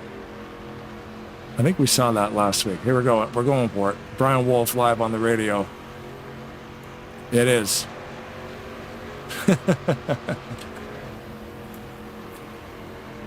What's your license plate say? Oh, you don't have one. You don't have a license plate. That's no fun. But yeah, man, the Ass Man.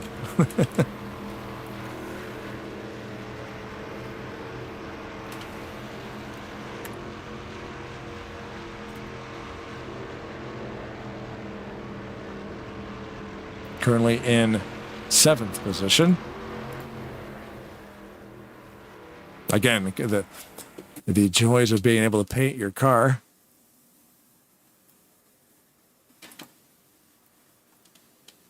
Race leader so far right now, currently, right about now at this point in time, Rodney Sullins in the 38. Always seems to be hanging around. Shout out to Alton. Rodney's father watching tonight.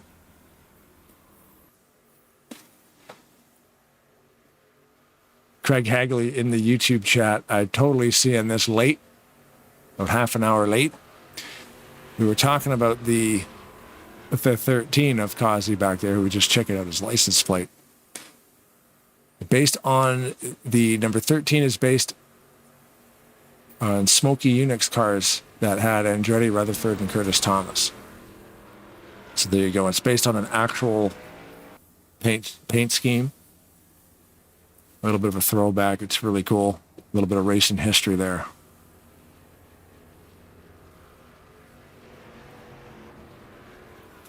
We might as well go through the field here too. We take a look at some of these cool cars. Let's get our little drone camera set up here. And of course, thanks to Tyler Mallon for free cam. Allows me to do what I'm doing right now. Zooming around, checking these cars out. So there's the Black Rifle sponsored 38 of Rodney Sellens. Directly behind him is the Boudreaux's Buff Pace, number 22, driven by Greg Palmer. On the high side there, the 47 of Brad Otto, waiting to be the lucky dog to get his lap back. Roll Tide. The Alabama Roll Tide 21 of Randy Waugh. Pat McCarskey in the 97. What's that? American Legion. BeTheOne.org. The 711 of John Godfrey. The 55 of Ken Roberts. The 13 of Kelly Kazi. The 29 of Brian Wolf. The 24 of Graham McDonald. 94, Dale Shalinski. The 029 of Mike Mangialardi. The 88 of ASR DC88, which is David Chin. Which it probably says that above the door. Nope. It says ASR DC88. Behind him, single file restarts. The 18 of Chuck T, back here in 13th position. Dennis McCarthy of the 024, that's the 14th position. The 016 CCR A Semo, that'll be Adam Simonik, the 15th position. The 034 car, C Jax in 17th. And we're back to the front with the pace car, as we are now assuming that the lights will be going out here.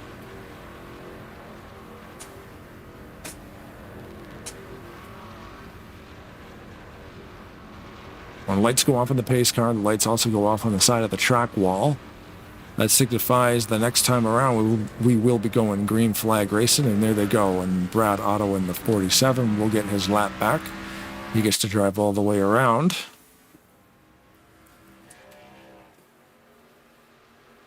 To get one of his laps back, which will actually put him back on the lead lap because he is only one lap down.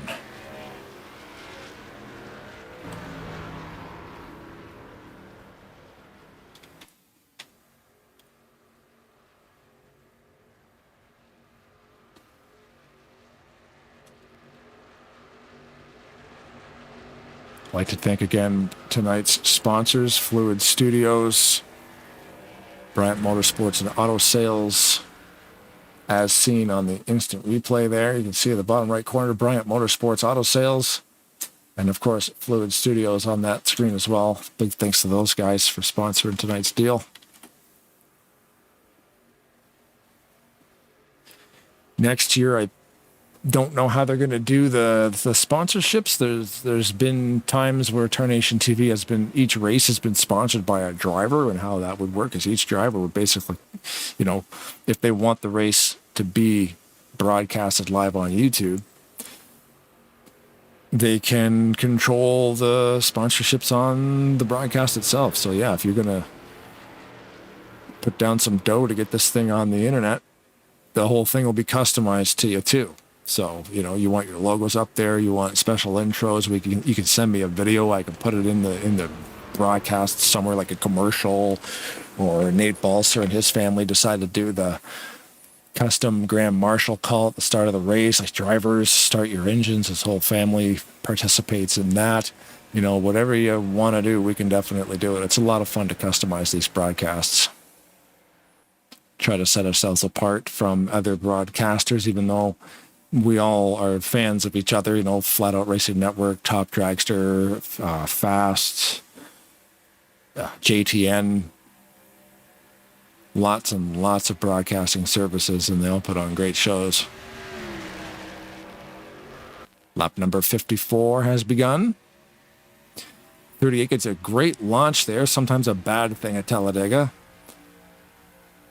Although with the guy he has, the two cars behind him, being the 22 and the 21, even though they will get a big push, I doubt they'll actually pass them, as they tend to be working together fairly regularly no matter where they end up.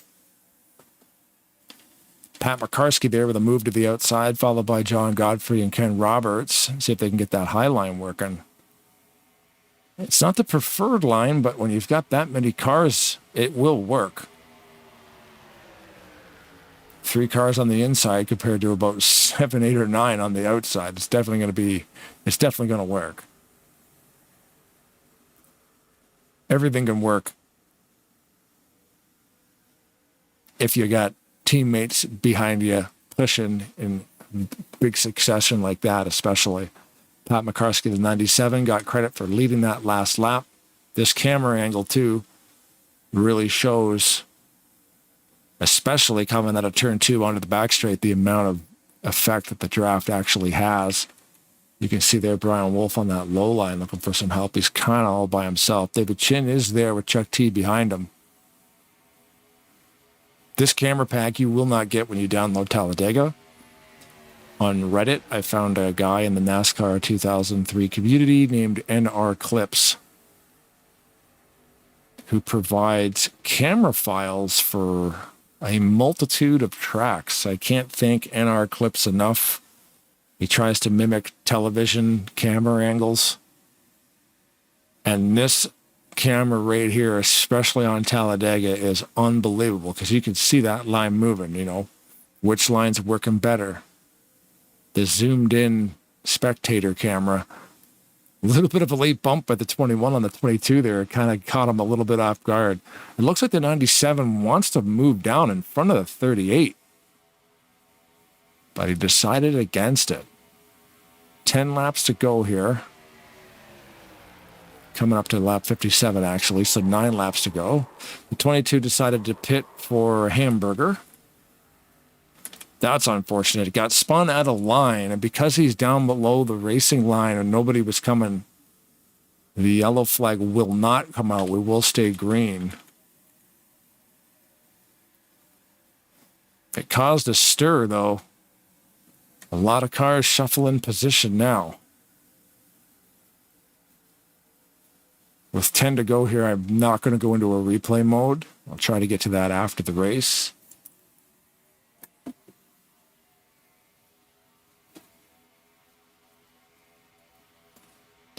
The 21 headed to the pit. I'm thinking the 22 might have rolled off the front of the 21, and the 21 is claiming responsibility for spinning him out. Although the yellow did not come up, it's still considered an incident, I do believe. And if you feel like you were the cause of the incident, you need to pit and get full service. So I'll bet you, yeah, under green, it's probably not full service. It's probably just a drive-through. He's got to be careful to stay away from that. To stay away from that yellow line there. He can merge now. Pat McCarskey still leading this race with a 7-11 push-in behind him, 55 of Ken Roberts. 7-11 being driven by John Godfrey.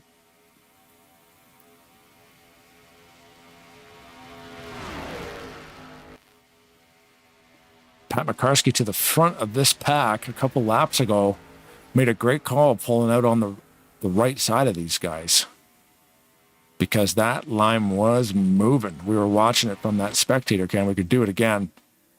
Brian Wolf's trying it now. It's weird. Like, these guys know that that line isn't the best line here, but when you get that many cars up there, it's going to work because the draft is huge here. Now, I'm sure if you're running 4 cars on the inside, 4 cars on the outside, it's probably not going to, maybe it won't go forward too much, but McCarskey here now, he's trying to grab the line with the most momentum. I'm trying to keep everybody in view here.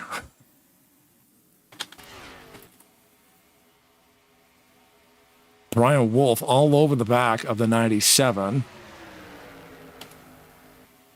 13 sitting right there. Everything has changed so much in the last 2 laps, except for the leader. 97 still leading this thing.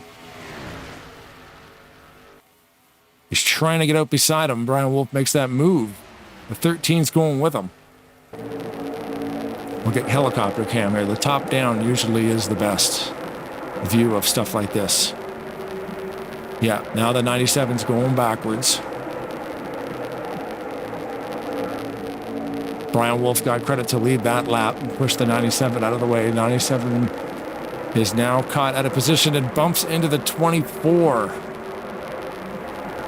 And that causes an accident. This will be raced back. This is now raced back to the line. I don't know if Kelly's going to be able to do anything because there's nobody there to help Kelly do anything. Again, super speedway racing, you need help. He could try to move out beside Brian, but with nobody pushing, you're really not going to gain much. He's still going to give it a try. But Brian will grab that flag and retain the first place position. We're going to back that up and see exactly what happened and to who, or to whom. Oh, wow, it looked like it might have involved everybody.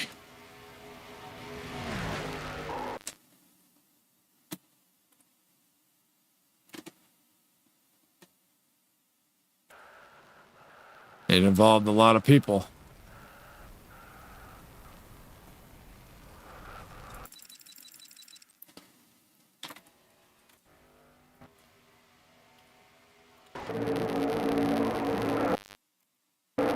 Yeah, it involved the 24, the 88, the 016.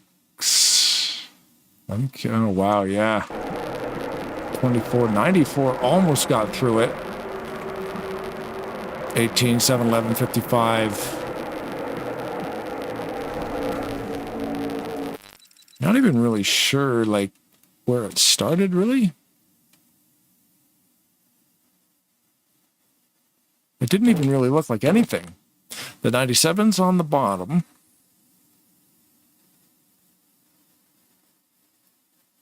Washed up a little bit. Yeah, it's just the internet connection. You know, sometimes it doesn't look like they're touching each other, and then the thing just shoots sideways. So the 97 actually got through that. Well, the 18 to Chuck T went for a ride. That might be a fun one to be on board with. Let's take one more look from the cockpit here, and then we'll go back live. This thing almost gets over, but he got back down seated again. Working that steering wheel. So yeah, those guys are definitely going to have to pit for repair. And we will definitely go green before this thing is over, but there's only going to be a couple of laps when we do it.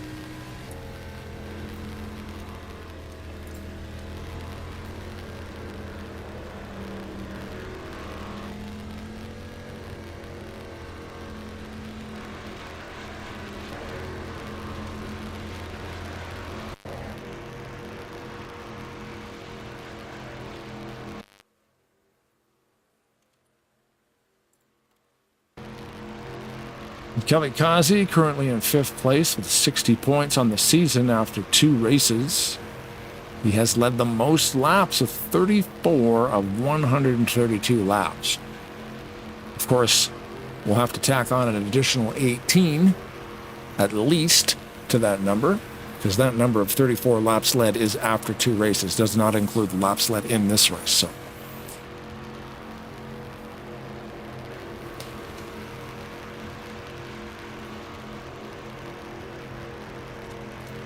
and we had more stats set up for Alex Moe.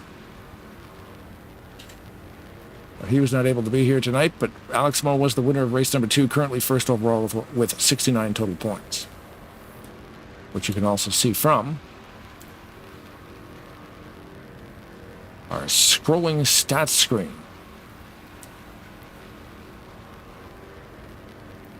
We'll let this roll through a couple times as we wait for these caution flags to finish.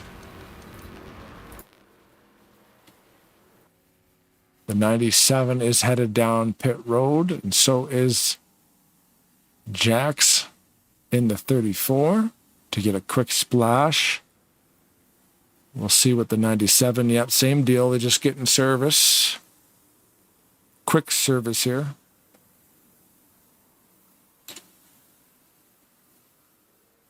I mean, you might as well. It can't hurt. If they were tight on fuel, they definitely won't be now.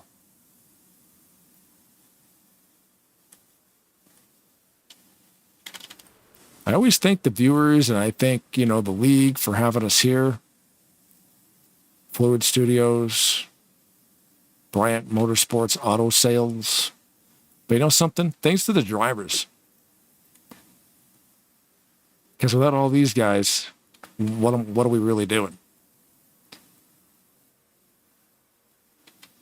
And this is not a small field. 19 cars took the track tonight. There's 17 remaining. The 2 retired drivers this evening, Mark Paglia and Brian Rawson. Mark Paglia, very early in the race, was forced to retire. That first accident we had was a fairly catastrophic one.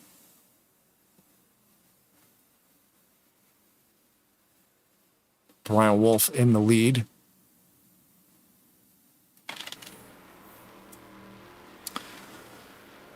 Next week we will be here again for race number 4. Updated points, of course, will be pending post-race analysis. They keep it pretty tight. These guys don't, it doesn't need to be a full-time job. It's pretty cut and dry. It's simple.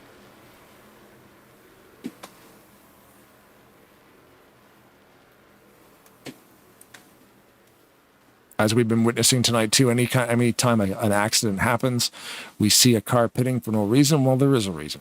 They are asked to pit to put themselves at the end of the longest line if you believe that you were the cause of the accident or the incident. You will see that guy go through the pits, which I assume is what Randy Waugh did under green flag conditions. The 22 went around, and then we saw the 21 do a drive-through under green. The 21 probably claiming the fault of spinning the 22 out. So, and the longest line he will go.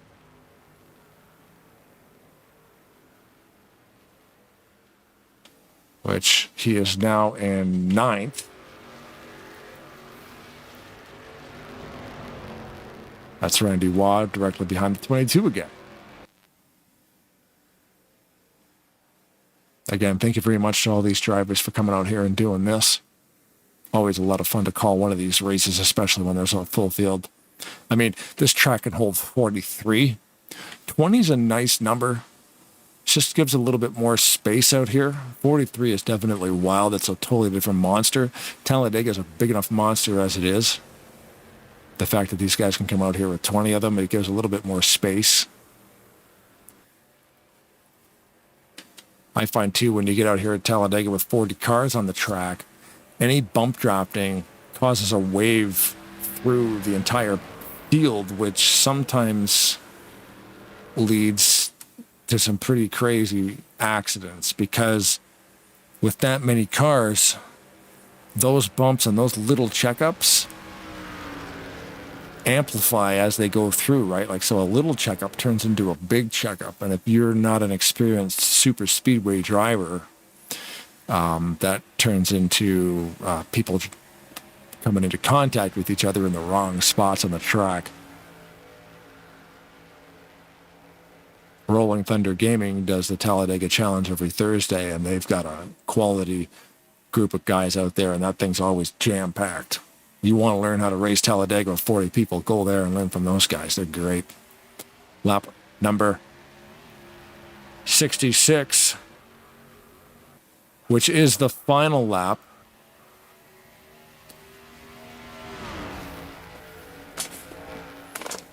So there's a green and a white come up together.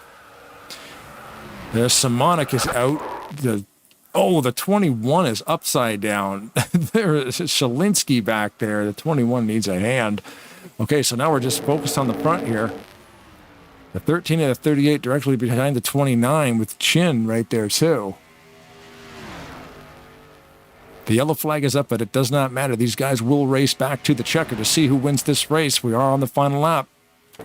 From the helicopter view, will the 13 find a way to get around the 29? They're going to go for it, but it looks like the 29 is going to hold on to it. Brian Wolf, your winner of race number 3. We get to go green, which is always great to see. Always great to see a green flag finish. Fastest lap on the night, 47.607 seconds around this thing at 200.952 miles per hour by Brian Wolf.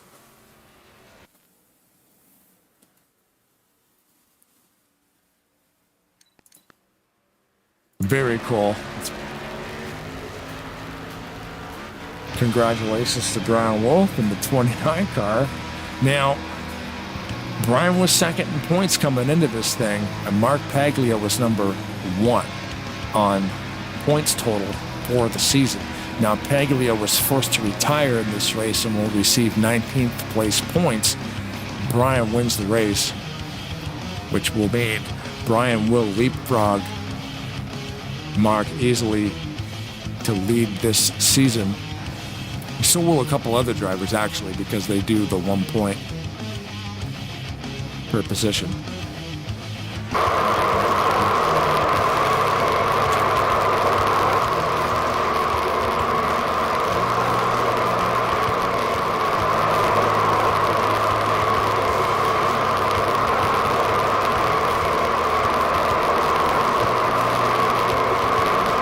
We'll let Brian burn this place to the ground, apparently.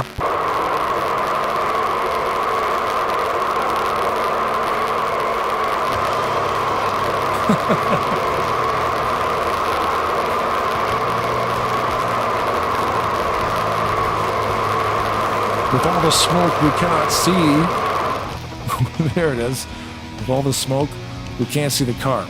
There it is. There is the car that won the race. The 29 of Brian Wolf. Ended up leading 13 laps this evening. Well, we'll save up everything here, and we will get to the winner's circle momentarily. And like I said before, Rise to Ascension, listen to some of their tunes while we get this all figured out. It's time to run, no time to walk. You are the one that's unforgotten.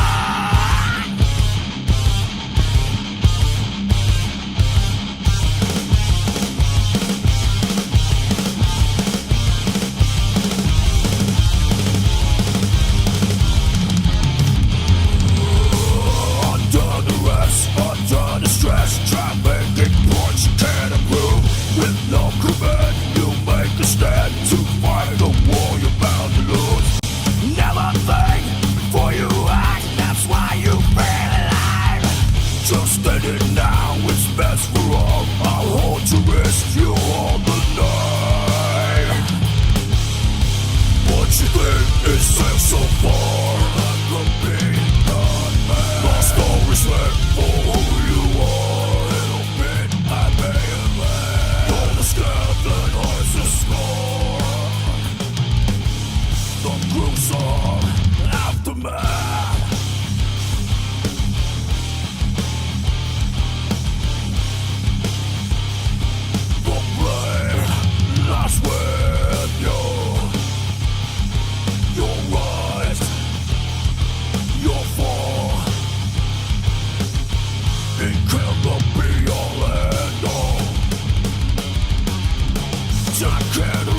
what you have done. Just force yourself for what's to come. Can't justify the things you've done. Unjustify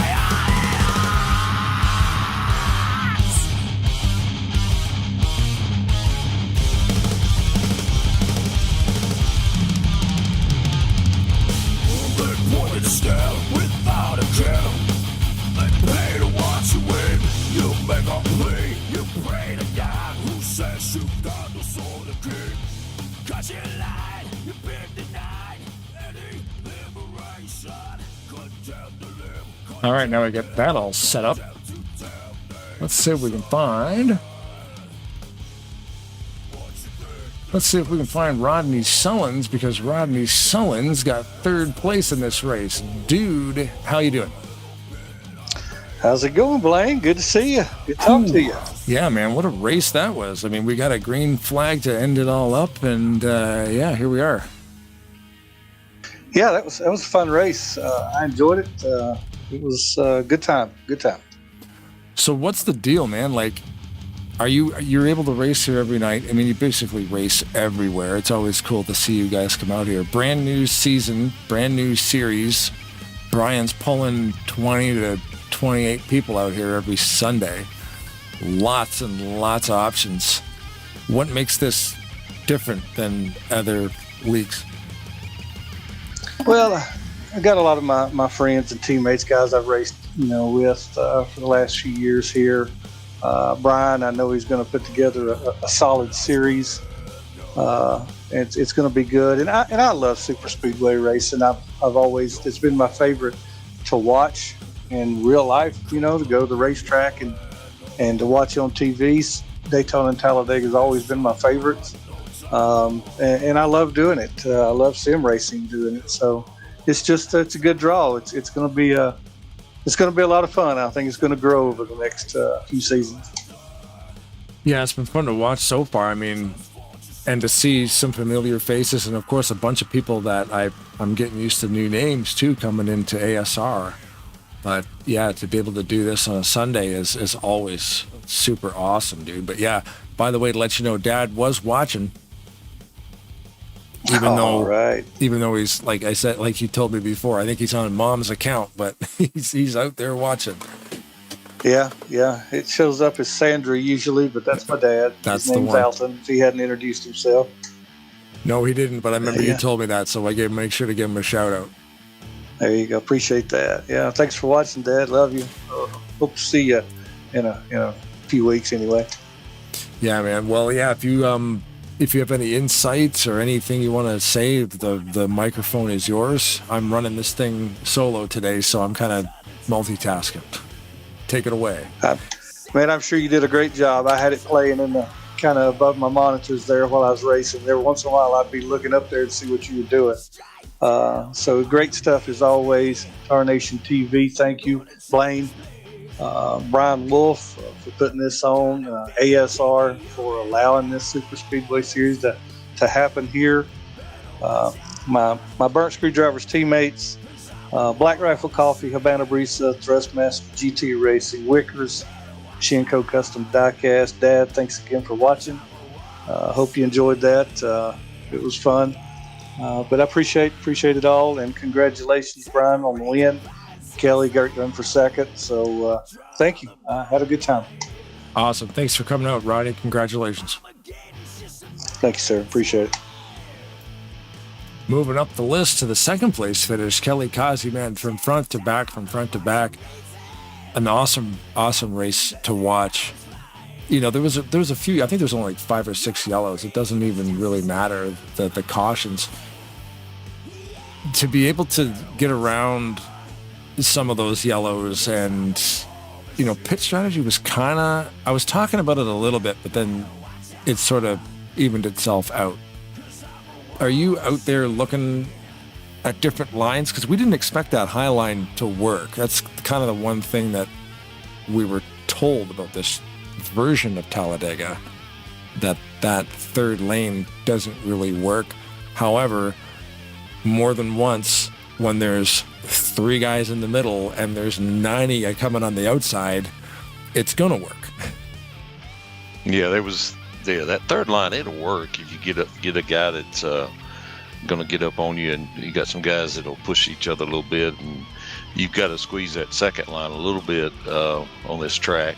But if you'll do that, you can make it happen. There was a time where there was a second line only, there was no bottom line, and we went to the third line, and I think I was with Ken, and went right up there to the front. So it can be done. It's a fun track. I love running the second and third line. Where I don't really like to be is on the bottom. That's just kind of the way I like to drive. But anyway, it was a good, fun race. Not having a lot of cautions. We did have the green flag pit stop and all that. So it was a good race. Yeah, it was a really good race, and we were checking out your car as always. I guess I couldn't remember, but Craig Hagley in the YouTube chat helped us out because Rod mentioned it before up at Smoky Unix, how you're running that throwback. Yeah, I don't know if you know the deal about Smokey, but he's like the most notorious cheater there ever was. He actually had a replica car out in the garage or something out front, and there wasn't a template for that car that I'm driving, so he had a replica out there. And so he said, well, look, there's one out there that's a regular old car, let's go measure it. And he already had it 1/3 smaller, whatever. I don't know, it was whatever it was, but yeah, he's well known for doing some shady stuff. So I just thought it was a fun deal. I didn't notice I put the 13 upside down too, so it's not exactly right, but anyway. Well, that's the best thing. Rod and I were sort of talking about that last week. When it comes to sports, like professional sports, if you're using steroids in the Olympics, it's like, oh man, like you're the worst person ever. But for some reason, when it comes to motorsports, I love the guys that cheat because the stories are amazing. Like for him he knows he's going to get caught by having a smaller car. To plant the same car out in a parking lot. We'll go measure that one. Yeah. That's the one. Yeah, that looks just like mine. That's weird. Right. He put that there. That's so cool. Now, and then the other one was he put a basketball inside the gas tank, and so he would have it inflated, I think, to where you would only put so much, but then during the race he would deflate it before the race, so you had a lot more room for gas. So it just all kind. But his deal was, if you don't have it in the rule book, then I'm not breaking the rules, is what he was saying. So yeah, it's a little neat. It's a neat car. That's a great one too. So the car is allowed to carry so much fuel, so they test the fuel tank before the race. Hey, it carries the amount of fuel it's required to carry, but then you deflate that ball. And on your first pit stop, you're tossing an extra 4 gallons in there, and you wonder why the guy can drive away from everybody. But yeah, dude, that's a very cool throwback. I always love that stuff. So, well, yeah, it's a cool car. But congrats to Brian on the big win, man. Yeah, that was. Yeah, we're getting to him next, I guess. Yeah, if you want to wrap up your deal here, we'll move on to Brian, man. Great race as always. Oh yeah, thanks to you. The job you do is unbelievable. I know you're by yourself tonight, but I know you did a great job. I'm looking forward to watching it. Yeah, I'm sure you did. You always do. But and Brian putting this series on, it's it's a growing series. But I think we had 20-something cars out here. That's big on a Sunday. So I think there was a need for this, and I think Brian's doing a great job with it. And had a few hiccups, but he's working through them, and I think we're going to have some bigger fields here. But and my BSR guys that were out there that I run with a lot, so I got with Brian there at the end, and I said, I'm going to stick with him because he was running a great line in that high line, and that's the way you got to make it work. So you like to run with those guys that kind of fit your driving style at times. So it was good, and he did a good job getting there. So hats off to him. Congratulations. Awesome. Thank you, Kelly. Definitely owe that guy one. Yeah, I was going to say, thanks, Kelly, man. Congratulations on the second place finish, and hopefully we'll see you back here next week. All right, I'll see you. Thank you. Thanks. Thank you, Kelly. Brian, winning this thing, owns the series, wins the race. And right place at the right time, because a few times actually, because you had, how those yellows were sort of coming out. It was like, oh, okay. You know, I noticed they saved you a couple times. Oh yeah, unbelievable. I got to hold myself down here because that was just incredible. You know, we talked earlier about, and I hope you got, when I busted in on you, I hope you got a shot of his license plate on that car. You guys talking about his forgot. car, man. That is like the coolest car ever. You know what I mean? Especially in this mod. Yeah, I forgot that I'm talking to you on whisper, but I'm actually just talking to you without holding the whisper button. So I did get it, and you couldn't hear me. But I did get it. Okay. Yeah. Okay. But yeah, man, I couldn't be happier. These guys are up there kind of helping me out doing the review kind of without me. I think there's only one. We did have a few cautions tonight. We'd like to keep them down, but man, I can't believe it. I can't believe it. I definitely owe that to Kelly. I mean, even before we got to the stripe into turn 4, or, you know, coming off of turn 4, he said, you know, good win, man. And I said, it ain't over yet, because he had a string of cars behind him too. And man, I just held it there and held on, and wow. I mean, I'm kind of speechless. I give it all to these guys that all showed up, and like he said earlier, or just a second ago, that, you know, to have this league or this series take off like this on a Sunday evening is just, I don't know. You know, these guys keep telling me, man, you're sitting on gold right now. You're sitting on gold. And to win this thing, let me put it like this: to have my name even in with this list of drivers that have showed up is something for me. But to win, that's rare. You know, I'm gonna eat this one up, and I'm gonna dedicate it to Cannon. I know he was with me tonight. I know it. I just know it. That was awesome to win in his car, and we're going to bring another one of his cars out next week, I think. But man, most of all, Blaine, somebody's like I said, somebody's going to call the police on us. Because this is way too much fun. I mean, yeah, it's fun to win. 19 cars on the track. And all you guys together the whole time, got a couple of green flag pit stops in there, and then our core fix worked flawlessly now, so we're cooking with gas now. Oh, absolutely. And I mean, I think this thing is going to go out of control, man. And by the way, the core fix too, I'd like to thank Pac on that one, Alex Moe, because he kind of got us. Moe, yep, definitely. Yeah, he got us set on the right path of kind of figuring that out. He's like, hey guys, it's just a one line deal, and you know, okay, I'm just pulling this up in a replay now. So we saw the 22 go around at the end of lap 56 into the paved infield there on the tri-oval. And the 21, I guess, felt responsible for it, and did a pass through under green. So, I guess we can elaborate on that rule. The way I called it during the race was, to claim an incident, you need to pit and get full service under yellow. But because it was a green flag condition with no yellow, that's still considered an incident, right? And then he's required to drive through under green, no service required. Yeah, and hats off to him too, because I mean, he did it immediately. That's my fault. Boom. Yeah, and you know, he said I'm pitting, and we all kind of moved out of his way and let him do his thing. And I don't know at that point how many laps there were left, but then the caution. 57 was the lap that we're watching right now. 21 does a drive through under green on lap 57 to 58. Okay, yeah. So that last caution actually saved him. It saved a few guys. Yeah. And it actually, I was so glad that it worked out that way, because I feel bad when these guys, you know, get wrecked or whatever happens to them.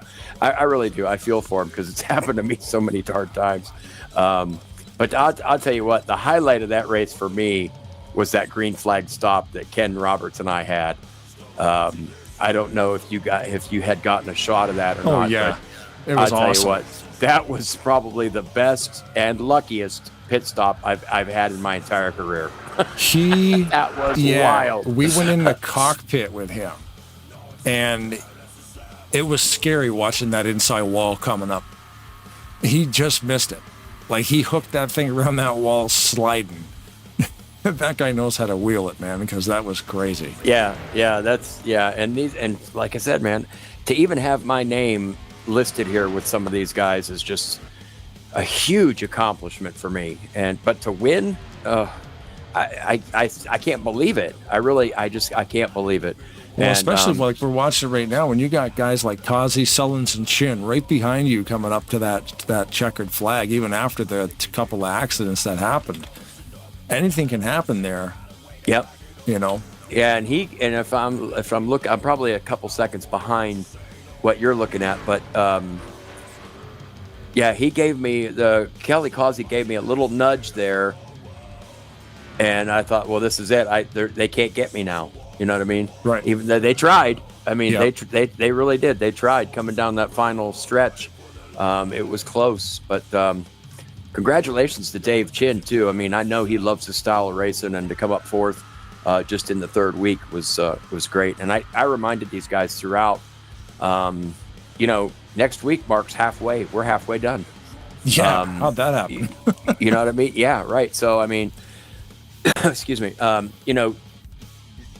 Getting out there and leading a lap under caution, staying out and getting that point. You do that every week. That's 8 points. That could be the difference between winning a championship and not. Well, so yeah. Tonight, actually, with the win and leading one lap, that's 41 points. That's a huge points night for me personally. And the fact that Paglia wrecked out early, and you guys were only a couple points away from each other, and now you're going to leapfrog him into first. And that's a big loss for him too, because he's getting 19th place points, but he's going to be down a few spots now. I'm thinking within an 8-week season, he can afford to wreck out. Like, you can probably afford to wreck out once or maybe twice, but you got to be very consistent to get back in it. Absolutely, yeah. He's not out of it by any means, and I told him that, and he actually lost his engine. He didn't really wreck, but he just lost the motor in it, and the black smoke was everywhere. Yeah, we were watching and that I felt too. bad for him. I kind of felt bad for him because I mean that's every guy in here. There's one or two maybe that are new to this kind of format, this style of sim racing that we're going to work with. The 94, I think he's kind of new back to it with this format and this mod and everything coming together for him. We're gonna throw him a little steering assistance, I think, and he'll be right in it with us. I was just going to say that I was focusing on Dale Shalinsky a couple of times throughout the race, and he's right in there with you guys. But it does seem a little bit that I think it's a steering assist thing. It doesn't seem to be as smooth as it could be, and that's what helped me, because when I got back into this deal, and I was out with RTG, and those guys were helping me be like, "Hey, you're a little squirrely, Donlin. How about you get into your set? And how about you get into your set? Like, what's your steering assist set at?" And I was like, "Oh, I have it set to like 8%," because I used to race with AI, and then they're like, "Try going like 20." I'm like, "Oh, okay," and it calms the car down. You're not wrestling it as much. So I race with 20% steering assist. It works for me. And it was a huge difference. And it's only you're talking like only a 10 to 15% change on that slider. But it does tighten that car up, especially on a super speedway race like this, where it's high speed, windy, and all that kind of stuff. I imagine some of these guys have, like, I mean, even myself to this day, depending on how many cars are in the field, I'll set my assistance somewhere between 9 and 13, somewhere in there, and I still run it like that to this day. So you're way lower than I am. Yeah, and some of these guys are zero assistance. You know what I mean? So they're they're gripping that wheel like Arnold Schwarzenegger. Yeah, you know what I mean. Yeah, I wish we should get Arnold a wheel in here racing. But I think too, a lot of those newer wheels, they might also be using the software for the wheel behind the game to, because I'm thinking like, oh, if they run 0 in the game, they might also have some other settings behind the wall that helps in Windows them or something, or stabilize it. Because I mean, if you've got like Logitech software, you've got options in there. If you've got Fanatec software, you've got options in there. So there's combinations of the wheel software for your controller, the game settings, and the setup as well. It all kind of layers itself up. Yeah, because I run just personally, and I really got to get out of here. I'm going to let you get out of here. Okay. And I was just going to say, these guys are all congratulating me, telling me, what a great series, how much fun we're having. And I got to say this again, it's not me. It's the drivers. It's the drivers and everybody that has come together that are, over here at ASR, we build each other up. We don't tear each other down. I mean, we help each other. That's huge. I mean? And it's just so much fun, and the camaraderie is just tremendous. And these guys, each and every one of them brings something to it. They bring something to the table, and they make it better. You know what I mean? In a roundabout way, each one of these guys in their own way, they just make it better. They make it more fun. And it's just such a pleasure. It makes you want to do this more. You know what I mean? It's like, after this win tonight, I think I'm going to retire, man. I'm shutting it down. Yeah. I think it's fun that you say like, because it's like you understand too that accidents happen, and instead of just going on Facebook and blowing everybody up about how horrible. Right. Yeah. I'm like, look, man, like, you're not the greatest driver in the world. Everybody's going to have a bad week. Stuff happens. And here it's more like, man, that was a horrible deal, bro. But, keep your head on a swivel, man. I'm going to get you next week. But it's it's all tongue in cheek, and it's fun. And then maybe next week he does put the bumper to you a little bit, and you're like, oh man, he wasn't kidding. So then you kind of have this, like you said, it's more of a fun rivalry than like I hate this guy, and you don't need that stuff. Oh, you got to hear sometimes I wish that the viewing audience could hear the trash talk that goes on. It'd be amazing. In the race room. Sometimes and like even before we came in here, I said, guys, look, I got to step away for a minute.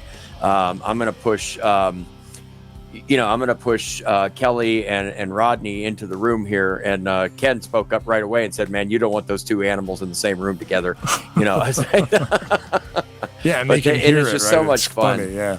But it's like, even like Dave Chin, our lead admin here at ASR, he's the one that's providing the funding for this, for the broadcasting. Yeah, with Bryant Motorsports Auto Sales, right? That's his. Yeah. So there's that, and then Nelson, who actually wasn't here with us tonight. I got to find out what happened to him, but he does our points behind the scenes. He does the website behind the scenes. Ken Roberts stepped up and said he was going to admin for me and do Mike Mangialardi up there. He's and Chuck, one of our ASR guys. He's they're up there doing the reviews right now without me. So, like I said, without these guys, it's by myself. I'm nothing. I'm starting to realize how successful this is going to be. But it's not just me. It's all these guys together that bring something to it that makes it successful. And you got to surround yourself with the best people to be good at it. You know what I mean? So, man, right now we're on fire. Well, even with Tarnation TV, like we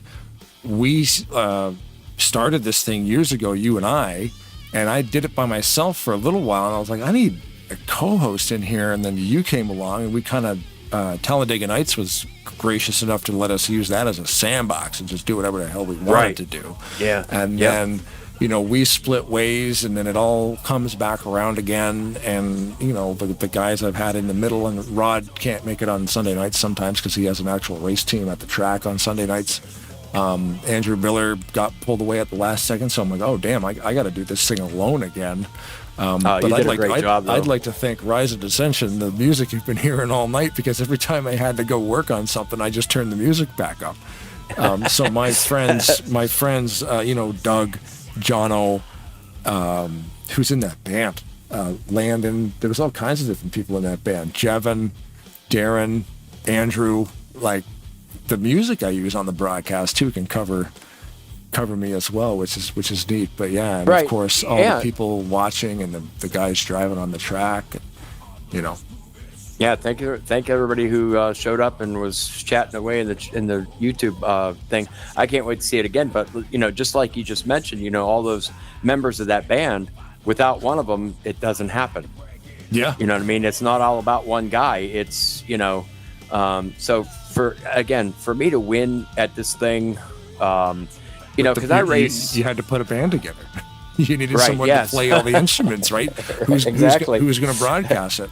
Who's gonna race in it? Who's gonna help me call make the rule book? Who's gonna build the website? Who's gonna what league are we gonna use to do it in? Because you need a league.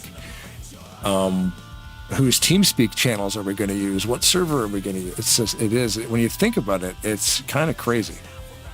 Yeah, it's fun, and I think it's just going to keep getting better and better. Eventually, it'll level off, but the fun is going to stay there. Mm-hmm. It'll level off, but and look, all this before 10 o'clock on a Sunday night. Now I've got an hour to kill with these guys, and we're going to have some fun and talk about some stuff. I can't imagine how insane the last race is going to be, because when 1 point separates each finishing position here.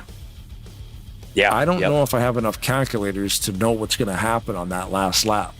That's going to be, and I mentioned this, I think, last week. What if we have what if the top 5 guys are tied at 111 points going into the last race? Dude, do you know what I'm saying that's going to be? Well, here's how we do that. It'll be more than that. I just made up a number, but I know. But let's say first and second are tied for the championship. It goes by points. Then it's going to go by most wins. Then it's going to go by most top 5s, most top 10s, and on down the most laps led, down to, I think the tiebreaker would be in there somewhere. But I've seen if not, situations. then it's going to go to most starts. You know what I mean? I've seen situations like that where it's like, why do you have 11 stages of tiebreak like that? You don't need that much. Yes, you do. Because sometimes you end up, if you exhaust all of that, top 10s, top 5s, wins, pole positions, you're getting down into how many laps did you run? It could literally come down to something that silly, where if it was tied that many levels, and then you ran 612 laps and this guy only ran 609 laps.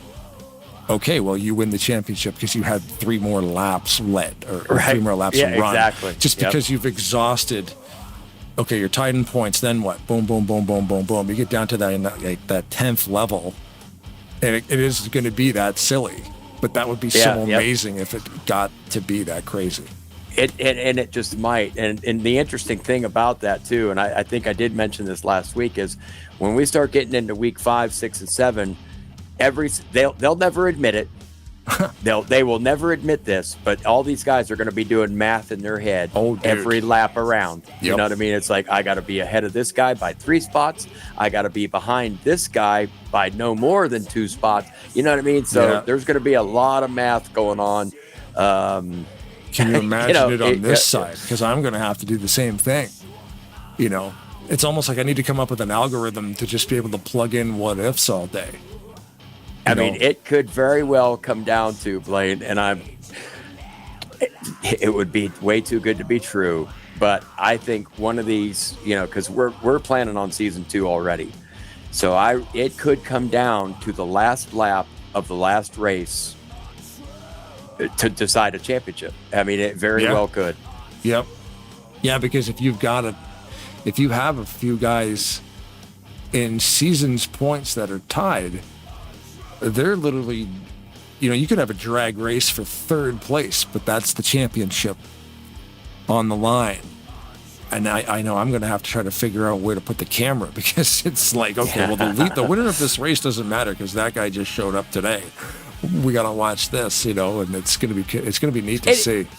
It could go. I mean, I really doubt this will happen, but it could go the other way on that spectrum too. I mean, it could be, a guy just has to show up and start his engine to win the championship, which is great too. I don't think that's going to happen, but that's great for him. Well could. If you're that consistent, where you clinch the thing just by starting, and okay, well, like you said, if 25 people show up, and you needed to be 26 or more, well, okay, well, even if I finish last, I'm still going to win.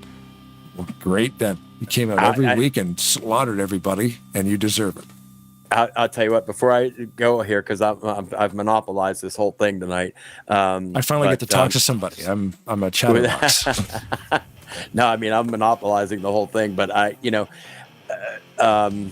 am very well much in this thing. I at the beginning of this and kicking it around, I thought, well, I'm not going to even really try for a championship. But here we are, week 3. I've got a 3rd place, a 7th place, and now a win.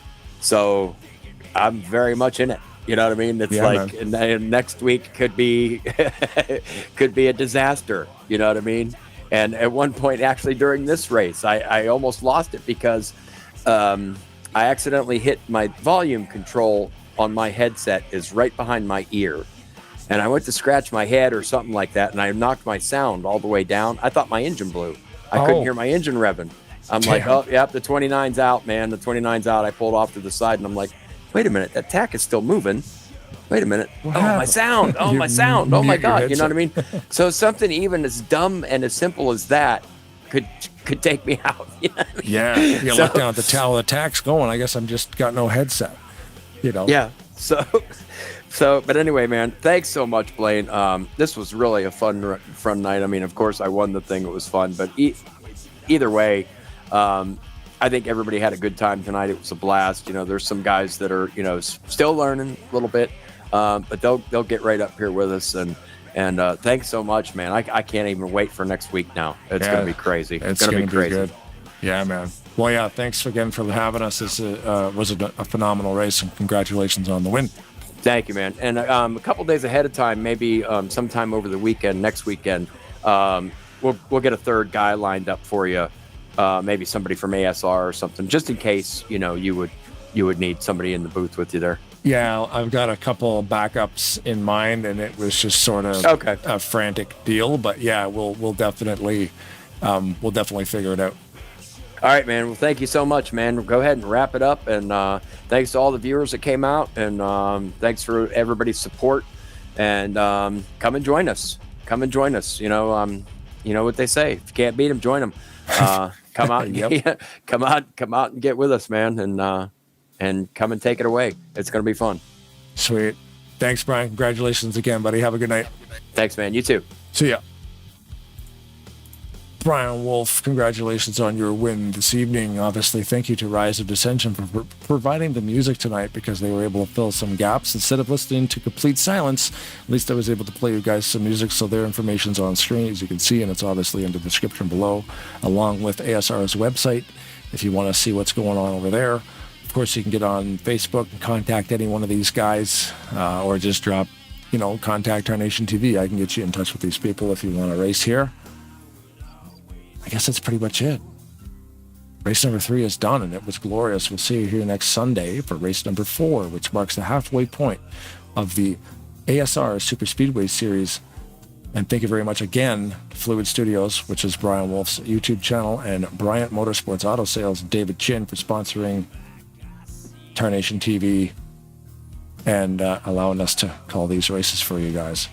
And as always, thanks for watching. Thanks to the viewers for interacting. Very, very cool. A lot of competition on a Sunday night, so it's very flattering and very fun to do. So hopefully you enjoyed the one-man broadcast. Hopefully I did all right, and hopefully my friends in the band filled in some of that emptiness, and hopefully it all worked out good. So anyway, if the women don't find you handsome, they should at least find you handy. Keep your stick on the ice.